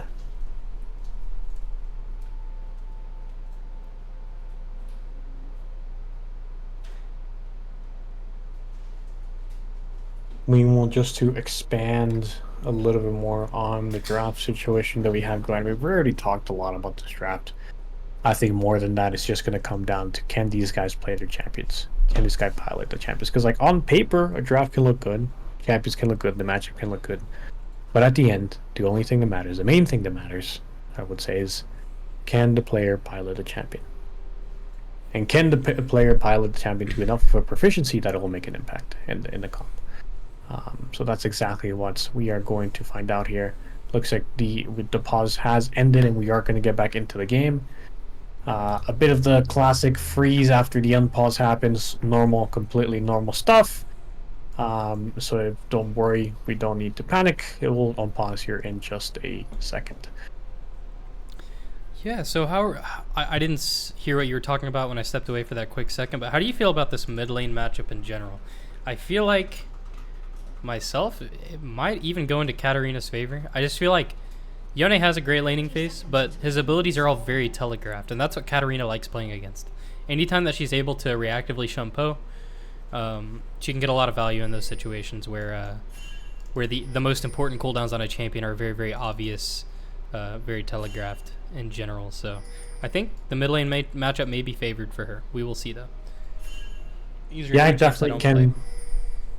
Yeah, no, I can definitely see that part, right? It's going to be very simple for Katarina to just dodge Q3 and R from Yone. But yeah. But if she does do that, obviously she's using abilities to get away, not using her abilities to go in. So, I don't know. I think definitely Katarina's probably a little bit favored, especially later parts of the game. But Yone definitely does have a lot more DPS, a lot more avenues to really go in. And if he lands the Q3, it's pretty 100% guaranteed he's going to hit his R. So yeah, I think it's very skill based, but I can definitely agree with the part that it is slightly favored towards Katarina. It is Adrit, after all. That's one thing to keep in mind. It is Adrit on the Yone.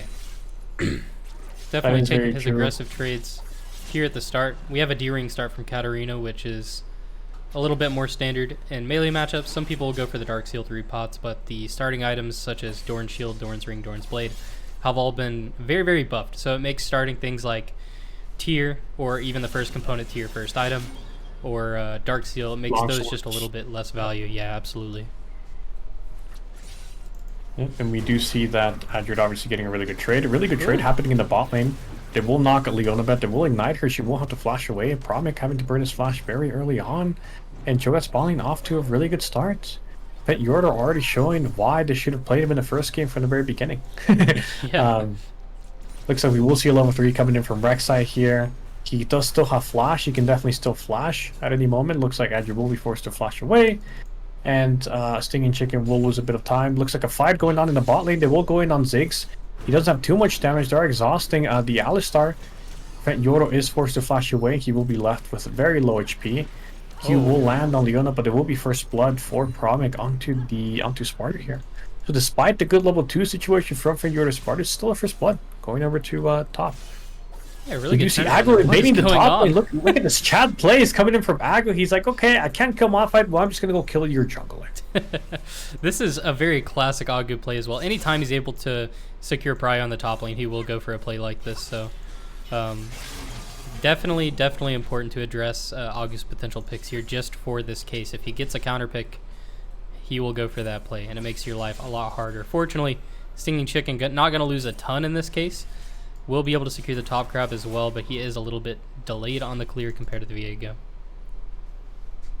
Yes, he's definitely falling behind. Perpetuous will be able to finish his full clear and get crab and be completely fine in this game. And yeah, despite, you know, us kind of having a good start, I mean, Cho'Gath was kind of getting prior on all 3 lanes, but the level 3 game mid lane and the bot lane first blood will kind of tip the lead slightly in favor of top or feed here. But guys, what's up? Agu is doing a great job just as expected in the top lane. We do see a gank coming in from the mid lane here. Sinja will be forced to flash. He tries to get a kill on the back end here. But Stinging Chicken is here to kind of respond, so it will just be a flash on from Adrit here. Agu still just winning lane in the top lane. And yeah, Adrit looks like he will need to back TP here. Nothing too crazy happening. Oh, his recall will actually get interrupted, so now he's forced into a very awkward situation where he's under threat of getting dove. Yeah, he really wants to TP back, but he just can't. He can't base. He's gonna lose a lot of minions there. We did see a bit of a fight happening in top lane, and Angry Enchilada was forced to flash away.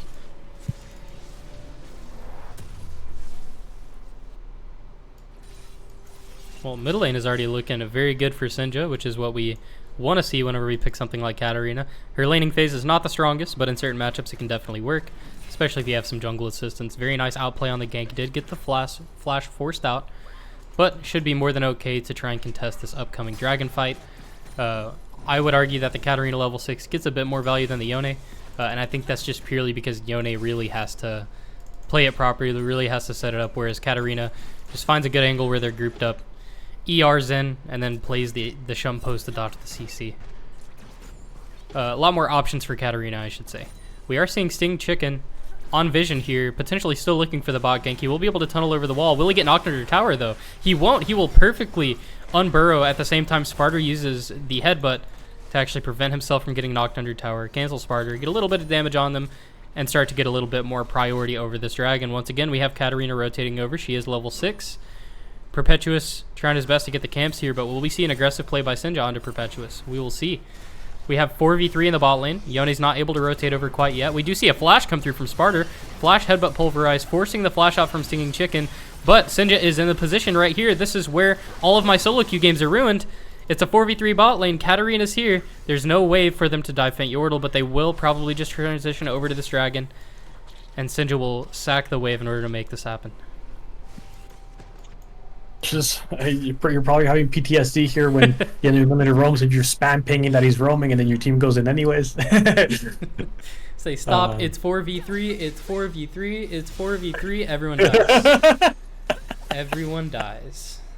It's the classic. And deep budget. Classic. Looks like Precious is kind of like covering here looking for a steal, but he won't really be able to get anything off of it. And yeah, I mean, if they did kind of manage to get that kill, maybe it would have been a reset from Viego, and maybe they can just walk away from it. But yeah, plays like that does work. They're just incredibly risky to pull off. That's the main issue there. And yeah, so we do see Dragon going over to Cho'Gath's team. And yeah, things are just happening normally. Agu's still being very oppressive in this top lane. He's obviously hard winning this lane. The lead is slowly growing faster and faster. And Turfetches will pivot over to taking these grubs. And yeah, you know, despite the 3-0, not looking bad. I believe in Agu's 1v9 ability, just like he was doing last game. And I really do believe he has a good draft to be able to do it this game. Melee having a bit of a brawl here. Q3 will not land. Sinja will be able to just EOA and be completely fine. And yeah, not much is going on here except for the fact that Perpetuous is taking the board groups here.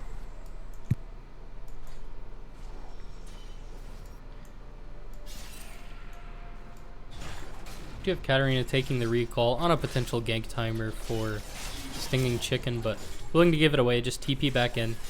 Already with a massive item spike. If she's able to stop the Yone recall here, she'll be extremely dominant in lane on this point forward, and it looks like she will.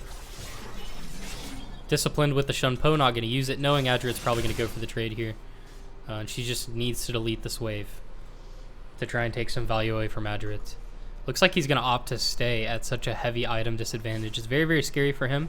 Like I said, he does have his ultimate in response to Katarina's ultimate. Will undoubtedly cancel Katarina's ultimate, but she will typically just Shunpo away and be totally fine. Curious to see what happens mid lane. I really want to keep my eyes here, because I think this is where stuff's going to start happening. We do see Perpetuous in a position for a gank. Not on vision from Sinja, and the E-in without the reset is going to make it very hard for Sinja to actually escape this gank, but there Katarina. The Q3 does land. And it looks like Sinja just goes down here. Very well played by Perpetuous and Adrit. Yeah, I'm surprised that Sinja didn't just E until the upcoming wave and then just flash away. Yeah, same. Right. Same, but I think, I don't know, maybe just a high stress situation. Yeah, maybe just maybe it wasn't even paying attention from the nerfs, right? Sometimes with the nerfs you tunnel in on what's going on directly on your character and you forget where the next wave is or where anything is happening. We do see him fucking I just saw Stinging Chicken blew off reset, he had to smite it. Happens in the jungle sometimes. But yeah, that's going to be pretty big for Perpetuous. He does find himself with a 1-kill lead here. He's able to get this crab, which obviously after the first crab, the crabs become incredibly much more valuable than before. And yeah, you know, the game is still looking incredibly even. Roam happening in the mid lane, Prominent really trying to go in. The E does land, the Q connects. Adrian is forced to flash away. He does get stunned under tower here. He does get the W shield. Sinja flashes, but I think he will survive in the end. Wow. That was close, actually. I really thought Sinja was going to go down there. Oh, Perpetuous looking like in a very scary position. We'll just instantly flash away from Stinging Chicken, knowing that Kaisa could easily follow up with the ult and his bot lane is not there to help him. Very nice play by Stinging Chicken on the Rek'Sai. Yeah, and it's very unfortunate Adrian dies there because he also has no TP, so it means on top of the kill he will lose an entire wave. But Perpetuous will at least be able to pick some of the CS up there, and he will just go back to farming So yeah, I mean, Sinja did have to use his flash, so at least they have that kind of going for them. I believe Agu's just still going absolutely crazy. He's gotten 2 plates now. I think he got Malphite flash again, which is a bit unfortunate that we weren't able to kill Malphite in the sort of like 5-minute window where it was down. So he will just be able to flash away and live. But yeah, we see Malphite just pivoting straight into MR. He's like, hey, my job is just to survive. I just don't want to die, so I'm just going to build full MR. But we do see Agu buying the Rylai's now. He's going to be incredibly much more oppressive with this Rylai side from this point forward. Absolutely. I mean, what does Malphite do? He throws the cheese wheel, tries to get the MS. It's just not going to be enough with the Rylai's. He's going to be forced to ult or flash away anytime he's in an altercation with Agu. Gonna have to play these waves very, very carefully. We do have a potential roam from Sinja, just getting some deep vision onto the Raptors here. And we have Perpetuous and Spartor trying to take over some space at the Dragon. But we do have a Rek'Sai Leona. We have really, really good engage on Team Topper feed here. So regardless of not being able to get the early pressure and vision over the Dragon, I think there's still a great chance that they're able to make this fight work with the Katarina. We will see. Looks like they might be deciding against it. And in the top, you can kind of see how oppressive this Rylai is. They can't get away, but hold on. There's a fight happening in the jungle in bot lane here. Looks like not much is going to come in. Sand does land on Katarina. They're still trying to come forward. Rek'Sai knockup does come up, but Yon, everything is going in. And Perpetuous does end up dying. Painstone is able to ult in. They're able to ult the Alistar, but Adrian will get knocked up. He will die, and it will be a bit of a team fight when coming over to the top of feed here. Yeah, this is very not good. Very not good for Team CHO here. Definitely not the results that they wanted, especially this early in the game. After losing that game 1, they're already 2,000 gold down. They had to give another Dragon away. It's looking very scary for them already. There's definitely a chance for them to still bring it back, but Katarina is definitely not doing too bad for herself. Fang Yordle forced to flash. Yep, it's all in the hands of Agu here. He has Rylai's. He's becoming incredibly more impressive. They can't gank him because he has his ultimate up. Like, Agu's in the perfect position to just carry this game. He is kind of like the only sort of winning lane or winning player left on their team. It's very important that he capitalizes on this and starts to generate a bit of a lead here.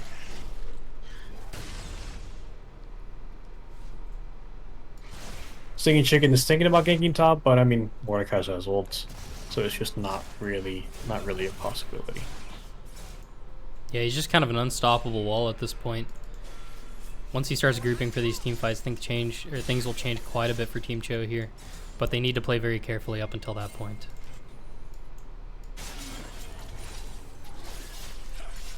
Yes, he is opting to freeze and just completely zone Angry Enchilada from any sort of gold and even slightly some XP there if he is far away enough. Angry Enchilada is in a position where he can really only farm with Qs from a really long range.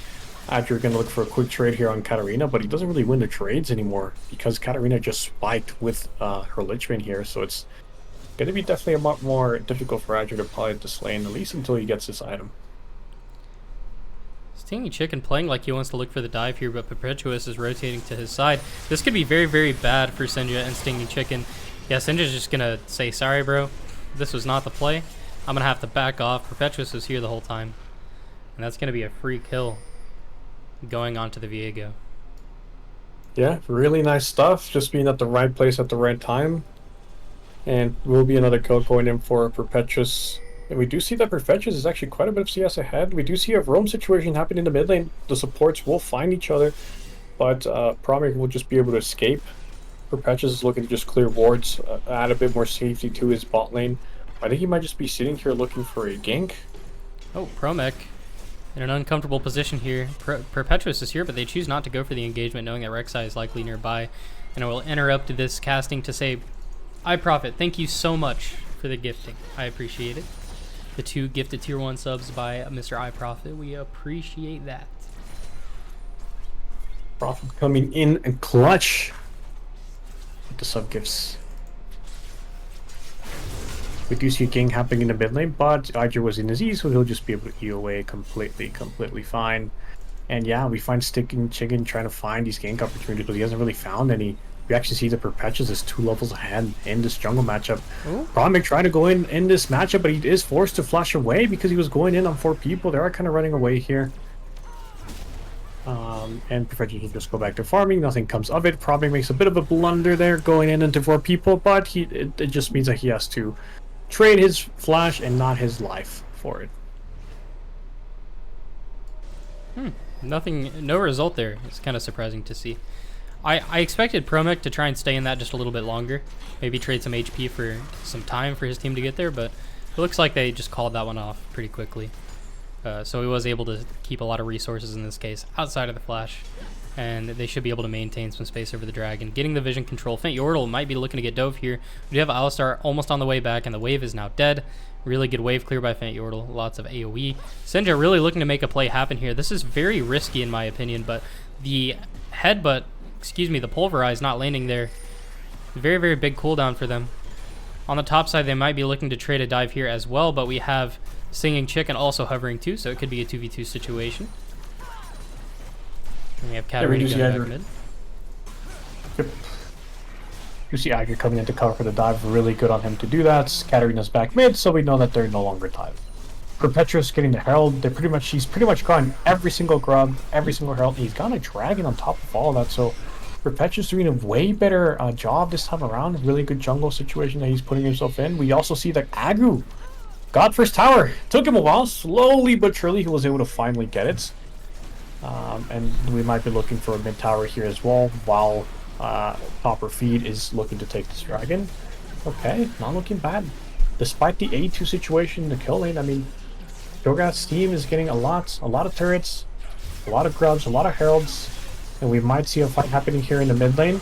Really nice. Ooh, Katarina does flash away. Rek'Sai trying to get the rallies coming in for the Mordekaiser Q. Rek'Sai will just tunnel away and be completely fine. The only thing we get is once again a flash from Katarina. This is a pretty tense game so far. It's 18 minutes in. We're looking at only 10 kills here. I mean, Dragon's objectives have been secured, but there's not too much fighting going on. I think they may be afraid to do so with the Katarina already having a lead. So both teams seem to be playing it relatively slow, except for Katarina. Senja looks very, very confident in this match. Yes, and looks like things will calm down a bit for now. I'm curious to see where Perpetuous will be able to put this Herald down. He does still have it, and yeah, things are going back to normal. I think you're also doing a pretty decent job kind of neutralizing Pingspam. We know Pingspam is kind of the big carry player for top or feed. So Ziggs, I think, is doing a fantastic job. I think you're on the Ziggs, and yeah, I think it's just going to be really up to Pingspam and Sinju, and probably getting some good engages to be able to capitalize and get the win in the end. But yeah, still a very even game despite the kill situation. Very even game. Sinju playing the mid trades really well. Lots of people grouping around mid here, but I do want to address how I was talking about Ziggs earlier, saying like, oh, if he gets behind, it feels like he's not worth that much value, but oh, never mind. Leona ult is going to come through. Adred's ultimate's going to get blocked, and he will get Rek'Sai ulted in the process. Lots of CC onto Promech, but he's very tanky. He doesn't mind ping spam. Trying to walk in and get some DPS here. Ziggs is rotating down. Agu flashing in order to ult Senja and put her in the realm. Let's see, what are we able to do here? Senja not going to be able to survive Stinging Chicken in a 1v1 with Fent Yordle, while Agu is forced to take on most of the team here. Promech just invincible at this point. Very nice Malphite ult from Angry Enchilada. Ping Spam is able to just completely pop off in this fight. That will be a triple kill for Ping Spam, the problem child at hand. And I was going to mention the Ziggs pick. Hey, it's really good at neutralizing waves, really good at getting towers, really good wave clear. Could be a lot harder for Ping Spam to actually get any value in this case, but he played the team fight very, very well, was able to pick up those kills. Now he's extremely fed, has the Kraken, going to be going into what looks like a Bork, I guess. Oh, Q3 coming through, not going to land onto Ping Spam. Angry Enchilada there to peel, and wow, Adred is 1 HP after going for that play. I would have gone for it too, but wow, Kaisa just dumping out damage. Very, very hard for him to play against. Yeah, and I gotta give a bit of a special shout out here to Angry Enchilada, right? We always talk about the strong side players, the guys that are carrying 1v9 with these mechanical plays, but like Angry Enchilada is just a really, really solid weak side player. Yes, his first turret got taken, but that's because he's playing into a counter matchup into obviously Agu. right? But he's like, you know what? I'm just gonna farm as much as I can. I'm not gonna die. And in team fights, I'm still gonna be a Malphite. I'm still gonna have my R. I'm still gonna be impactful. And that's exactly what he's showing. He got a 2-man R. He was a big reason why they were able to kind of end up winning that team fight in the end. And yeah, Pinkston is always just performing on this Kai'Sa. That's definitely who they want to kill. 100% who they want to kill. Now the scary part is like Kai'Sa, we talked about if there's one champion that can kill Mordekaiser in his ult, it's definitely going to be this Kai'Sa. Yeah, absolutely. Now they have the Katarina and the Kai'Sa to worry about. Pink Spam just absolutely performing again. I don't know. We'll have to see how it goes. But I do want to appreciate Angry Enchilada for this as well. 0 deaths in the laning phase. Oh, an engagement happening by Promech. Actually going to be able to land the root onto Faint Yordle, but won't be able to continue. Singing Chicken going on to Perpetuous. Perpetuous will go down. Another very nice ult by Angry Enchilada just to secure that. Senjo looking like she could be in a very nice spot to perform here, but does not want to go in due to all of the possibilities that her ult could get cancelled in this situation.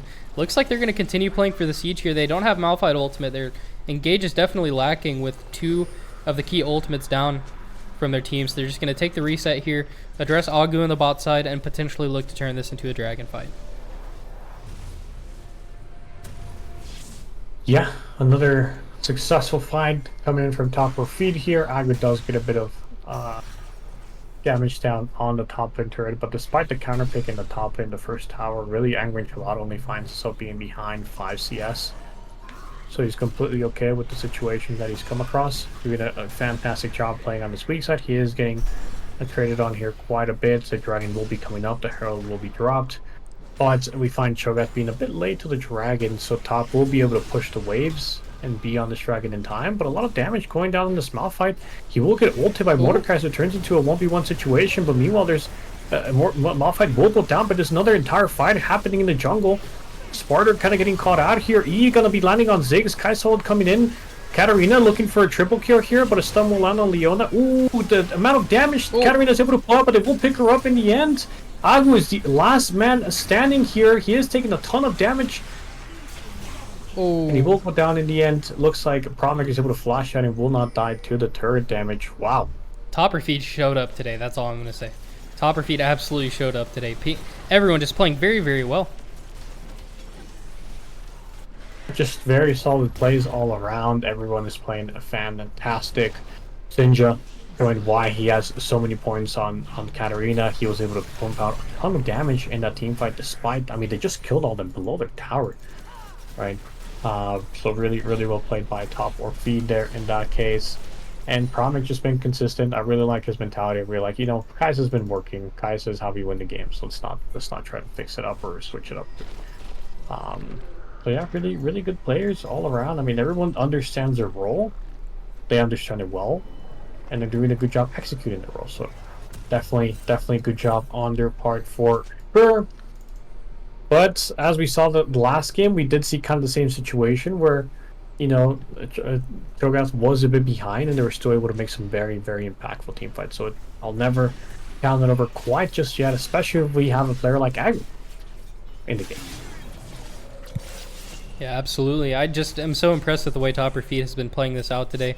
It definitely does remind me of kind of an analogy I made the other day where good League of Legends, good team play from just an overall team in League is almost like watching a live band. Like everyone is playing their instrument at the right time. Everyone's got the synergy, the same tempo, you know, playing off of each other. It's almost like an improv jazz session, if you get what I'm saying. Like everyone just doing their job and it falls together beautifully. It looks awesome.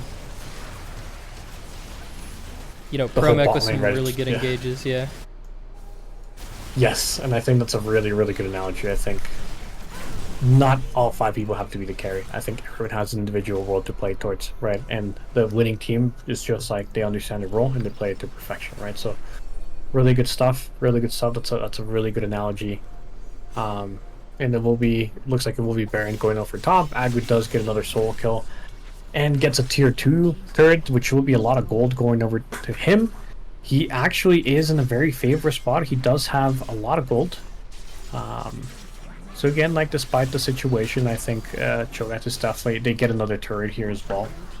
So it's not the end at all. They just need to get away from the situation. They will be able to disengage and be completely fine. They do get 2 towers under their belt.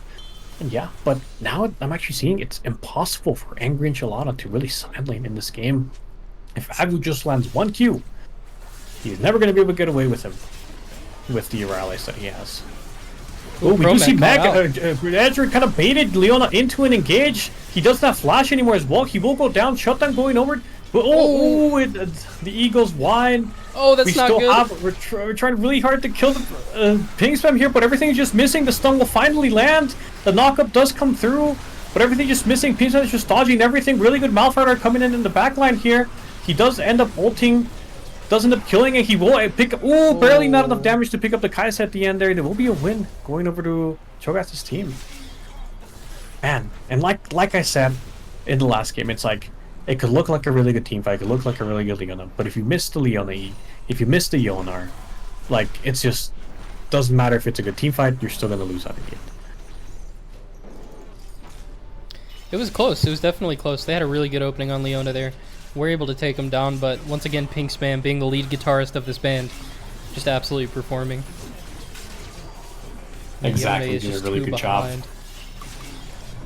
Doing a really good job with his movements, dodging the abilities appropriately, and yeah, very close team fights. But it will be a win going over the Topper feed. Fett Yordo TP'd in here. And I think Angry Enchilada is also doing a really good job with his ults. Wait, hold on. Perpetuous will get knocked up here, face in this jungle. He is now the one being 2 levels up. We do remember a situation where he was level 10 and Stinging Chicken was the one that was level 8. But as this game has progressed, as a Topper feed has been able to get the Baron, the tables have turned. Stinging Chicken is the one that's 2 levels up on Perpetuous.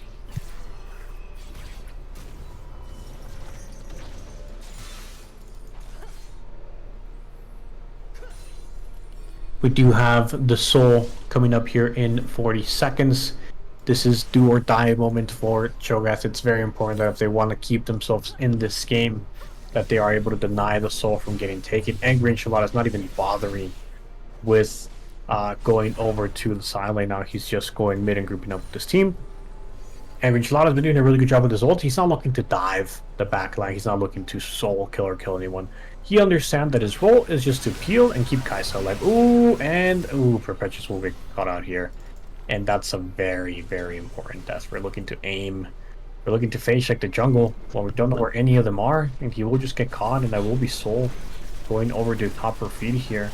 And with the Soul, I don't think we've seen a single team lose with Soul yet. So I think it might have. I would have to look, recheck. But I do believe, at least for the games I've casted, Soul does have an 100% win rate.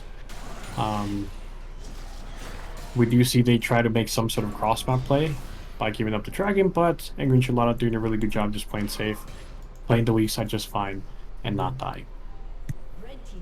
He's actually getting some meaningful trades onto Agu as well.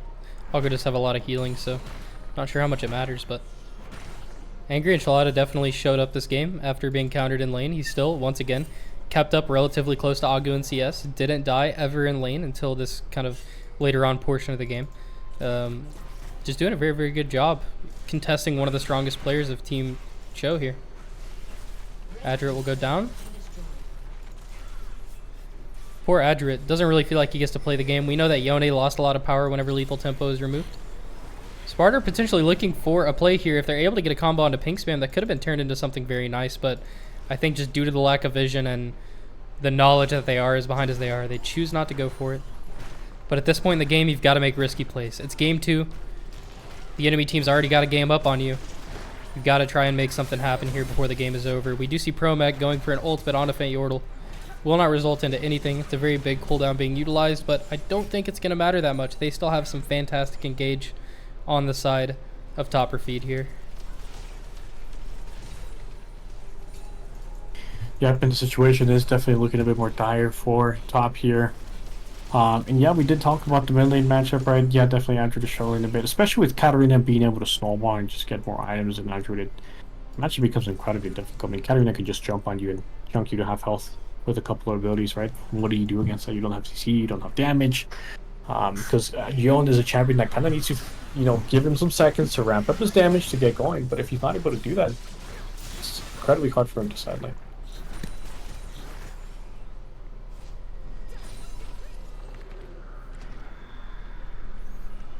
Again, going to be sitting at this lull state for quite a while. We do have Baron coming up in 15 seconds, but I think we already know, especially with the wave states currently, it looks like this is just going to go over to top or feed. I imagine it will be contested. Once again, you've got to make these risky plays happen in order to have a chance of winning the game. You've got to cash in the shutdowns. You've got to cash in just these long respawn timers. Do what you can. But they're already taking over a lot of space here. Yep, already taking a lot of space, having the entire vision control. Sorry. I like the strategy that they have here. They're like, you know what, we're just gonna have ping spam and priming through the Baron, and the rest are just gonna complete focus on stopping them from enter. We're gonna have Rek'Sai show to make them think that we're not on Baron. But surprise, surprise, there's a Baron. It gets taken. Now top or feed has a Baron. They're having really good team play, really good coordination. Everyone understands their role really well. Looks they're aiming for a pick here on Profetius. He will be forced to flash away, but it's just so difficult for them to play the game here. I mean, we're looking at level 17 versus level 14 on jungle and mid lane, and we're looking at level 16 versus level 14 on AD carry. They're just so far behind. We're looking at a 10k gold lead, so we're really looking for a miracle here for CHO to get back into this game.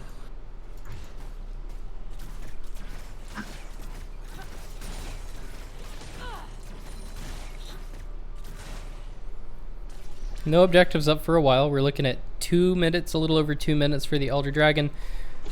So it looks like top or feed just going to try their best to get some value out of this Baron. Some decent wave clear from Faint Yordle coming through, but is it going to be enough whenever you're pressuring multiple lanes? Probably not.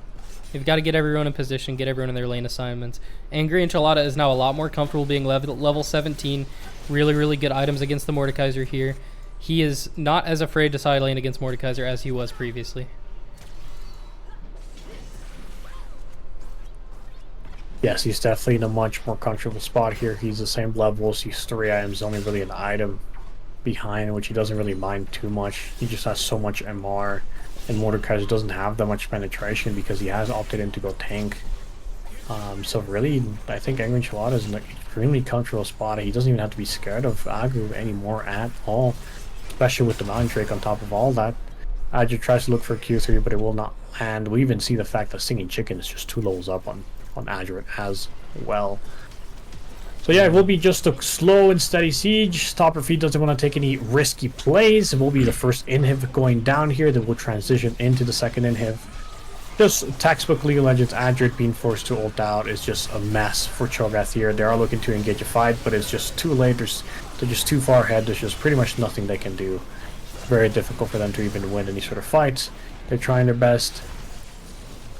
But it's just gonna seem like a quick, not a quick, but a clean close out here coming in from top or feed. They do need one more inhib here, or they could just opt in not to take it and just go for the turret immediately. Azure tries to go for a Q3, doesn't land. One Nexus turret is down.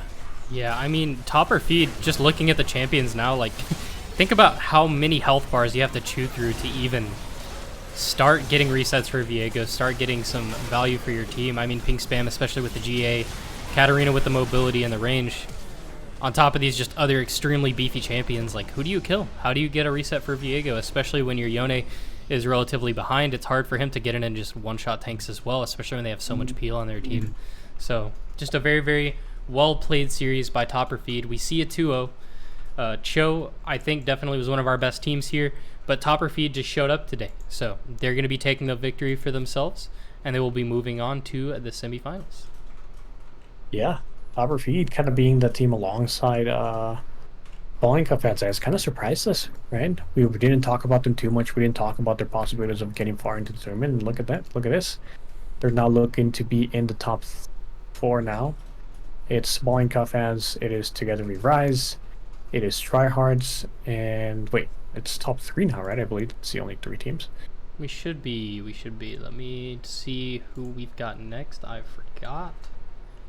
Oh no, this is our only series for the day. I forgot. We rescheduled the one from yesterday. So this is actually it for today. Tomorrow we do have 2 more series occurring. We will have to be determined. It looks like it will be top versus Tryhards.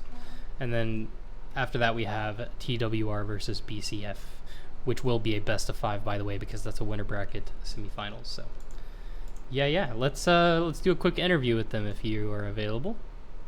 Of course. Do it. Actually, Hello. Yeah. we need you. It's the winners. Oh. Congratulations. How are you guys feeling after the 2-0 in the best of 3 You can today, ask for the moving time to on to the change. If it's just semifinals? a time. Zilches, I need money. I was on poverty duty. I was just living on food stamps. Being weak-sided, but you are the weak-side William, the weak-side warrior for this series. I couldn't get counterpick either game. Look, you did Yeah, great. your mid laner's greedy. Did your job. Yeah, so how are you guys feeling? What was your plan going into both of these games? Did you kind of just stick to the same plan? Are you looking to pick comfort here? You looking to counter someone specifically, or what's going on? No plans, just discipline. The plan was to Better destroy their macro. Nexus, and you know what? We did it. You did. You definitely did. I would like to play the game next time. No. We'll see about that if you want to give your mid laner the value. Anyway, Caesar, do you have any questions for Topper Fiji? Yeah, you guys came out with a clean 2-0, very good performance. We talked about how you guys understood each other's roles, and you guys played it to perfection, angering Chalana, knowing that he needs to be on food stamps and will not be able to eat and play the game until later. So you did that, you understood it, and you played your role to perfection, so a really good job, along with obviously the rest of the team. But yeah, how comfortable are you guys feeling? Like, are you guys feeling confident to take the tournament win? Like, how are you guys looking at your opponents? Is there one that you're particularly scared of? Like, how does that look like for you guys? No, we're just trying to beat the allegations here, man. We've heard rumors that we were supposed to be the worst team, so Yeah, we're motivated because everyone's against us. But the team that I worry most about is Invincible. I think he's actually a really strong player. Even if he's mid or top, it doesn't matter. I think he's the one that I'm gonna worry about the most. Interesting. So Tryhard's being kind of like the team that has been coming up in the conversation, and yeah, I love it as well. You guys are building yourselves up an underdog story, coming from the bottom. No one expecting you guys, and you guys win the entire thing. That would definitely be shattering everyone's expectations. we're the for sure. Dallas Mavericks. We're gonna get obliterated in the finals. That's crazy. All right, But yeah, well, that's gonna be it for me. Good job, yeah, guys. well played to all of you guys. Did you have anything else to add before we move on and conclude for today? I would like to say GG to the other team. You guys did great. I think same thing. GG's to the other team. In general, I think our strategy was just to try to not overextend and just do what we could do. I think we did a good job of just sticking to the plan and trying to not overextend our leads. All right. Well, that'll conclude it. Thank you guys, and we will see you next weekend. Goodbye. Okay, let's do the raid real quick. 1 second. Stay with us.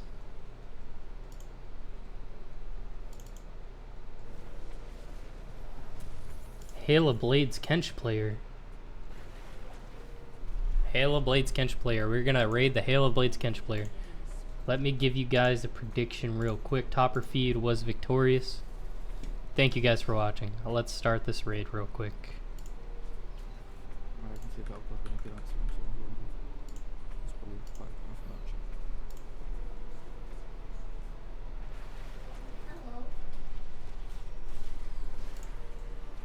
Let's go.